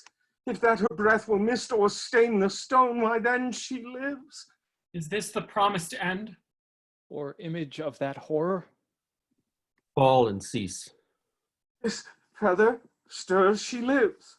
If it be so, it is a chance which does redeem all sorrows that ever I have felt. Oh, my good master. Thee away. 'Tis noble Kent, your friend. A plague upon you, murderers, traitors, all. I might have saved her. Now she's gone forever. Cordelia, stay a little. Huh? What is it thou sayest? Her voice was ever soft, gentle, and low, an excellent thing in woman. I killed the slave that was a-hanging thee. 'Tis true, my lords, he did. Did I not, fellow? I have seen the day. With my good biting falchion, I would have made them skip. I am old now, and these same crosses spoil me. Who are you? Mine eyes are not of the best. I'll tell you straight. If fortune brag of two she loved and hated, one of them we behold. This is a dull sight. Are you not Kent? The same. Your servant Kent. Where is your servant Caius? He's a good fellow, I can tell you that. He'll strike, and quickly too. He's dead and rotten. No, my good lord, I am the very man. I'll see that straight. That from your first of difference and decay have followed your sad steps. Oh, you are welcome hither. Nor man else. All's cheerless, dark, and deadly. Your eldest daughters have fordone themselves, and desperately are dead. Aye, so I think. He knows not what he says. In vain it is that we present us to him. Very bootless. Edmund is dead, my lord. That's but a trifle here. You lords and noble friends, know our intent. What comfort to this great decay may come shall be applied. For us, we will resign during the life of this old majesty to him our absolute power. You to your rights, with boot and such addition as your honors have more than merited. All friends shall taste the wages of their virtue, and all foes the cup of their deservings. Oh, see, see. And my poor fool is hanged. No, no, no life. Why should a dog, a horse, a rat have life, and thou no breath at all? I'll come no more. Never, never, never, never, never. Pray you, undo this button. Thank you, sir. Do you see this? Look on her, look, her lips. Look there. Look there. He faints. My lord? My lord. Break heart, I prithee, break. Look up, my lord. Vex not his ghost. Let him pass. He hates him that would upon the rack of this tough world stretch him out longer. Yeah, he is gone indeed. The wonder is he hath endured so long. He but usurped his life. Bear them from hence. Our present business is general woe. Friends of my soul, you twain rule in this realm, and the gored state sustain. I have a journey, sir, shortly to go. My master calls me, I must not say no. The weight of this sad time we must obey. Speak what we feel, not what we ought to say. The oldest hath borne most. We that are young shall never see so much, nor live so long. And that concludes our reading, friends. Stay safe and be well. Thanks. Thank you. Bye. Sorry about all the technical problems I was having. Ah! Fine. Same here. Bye. Thanks a lot. Bye, everybody. See you, It was everybody. fun. Bye.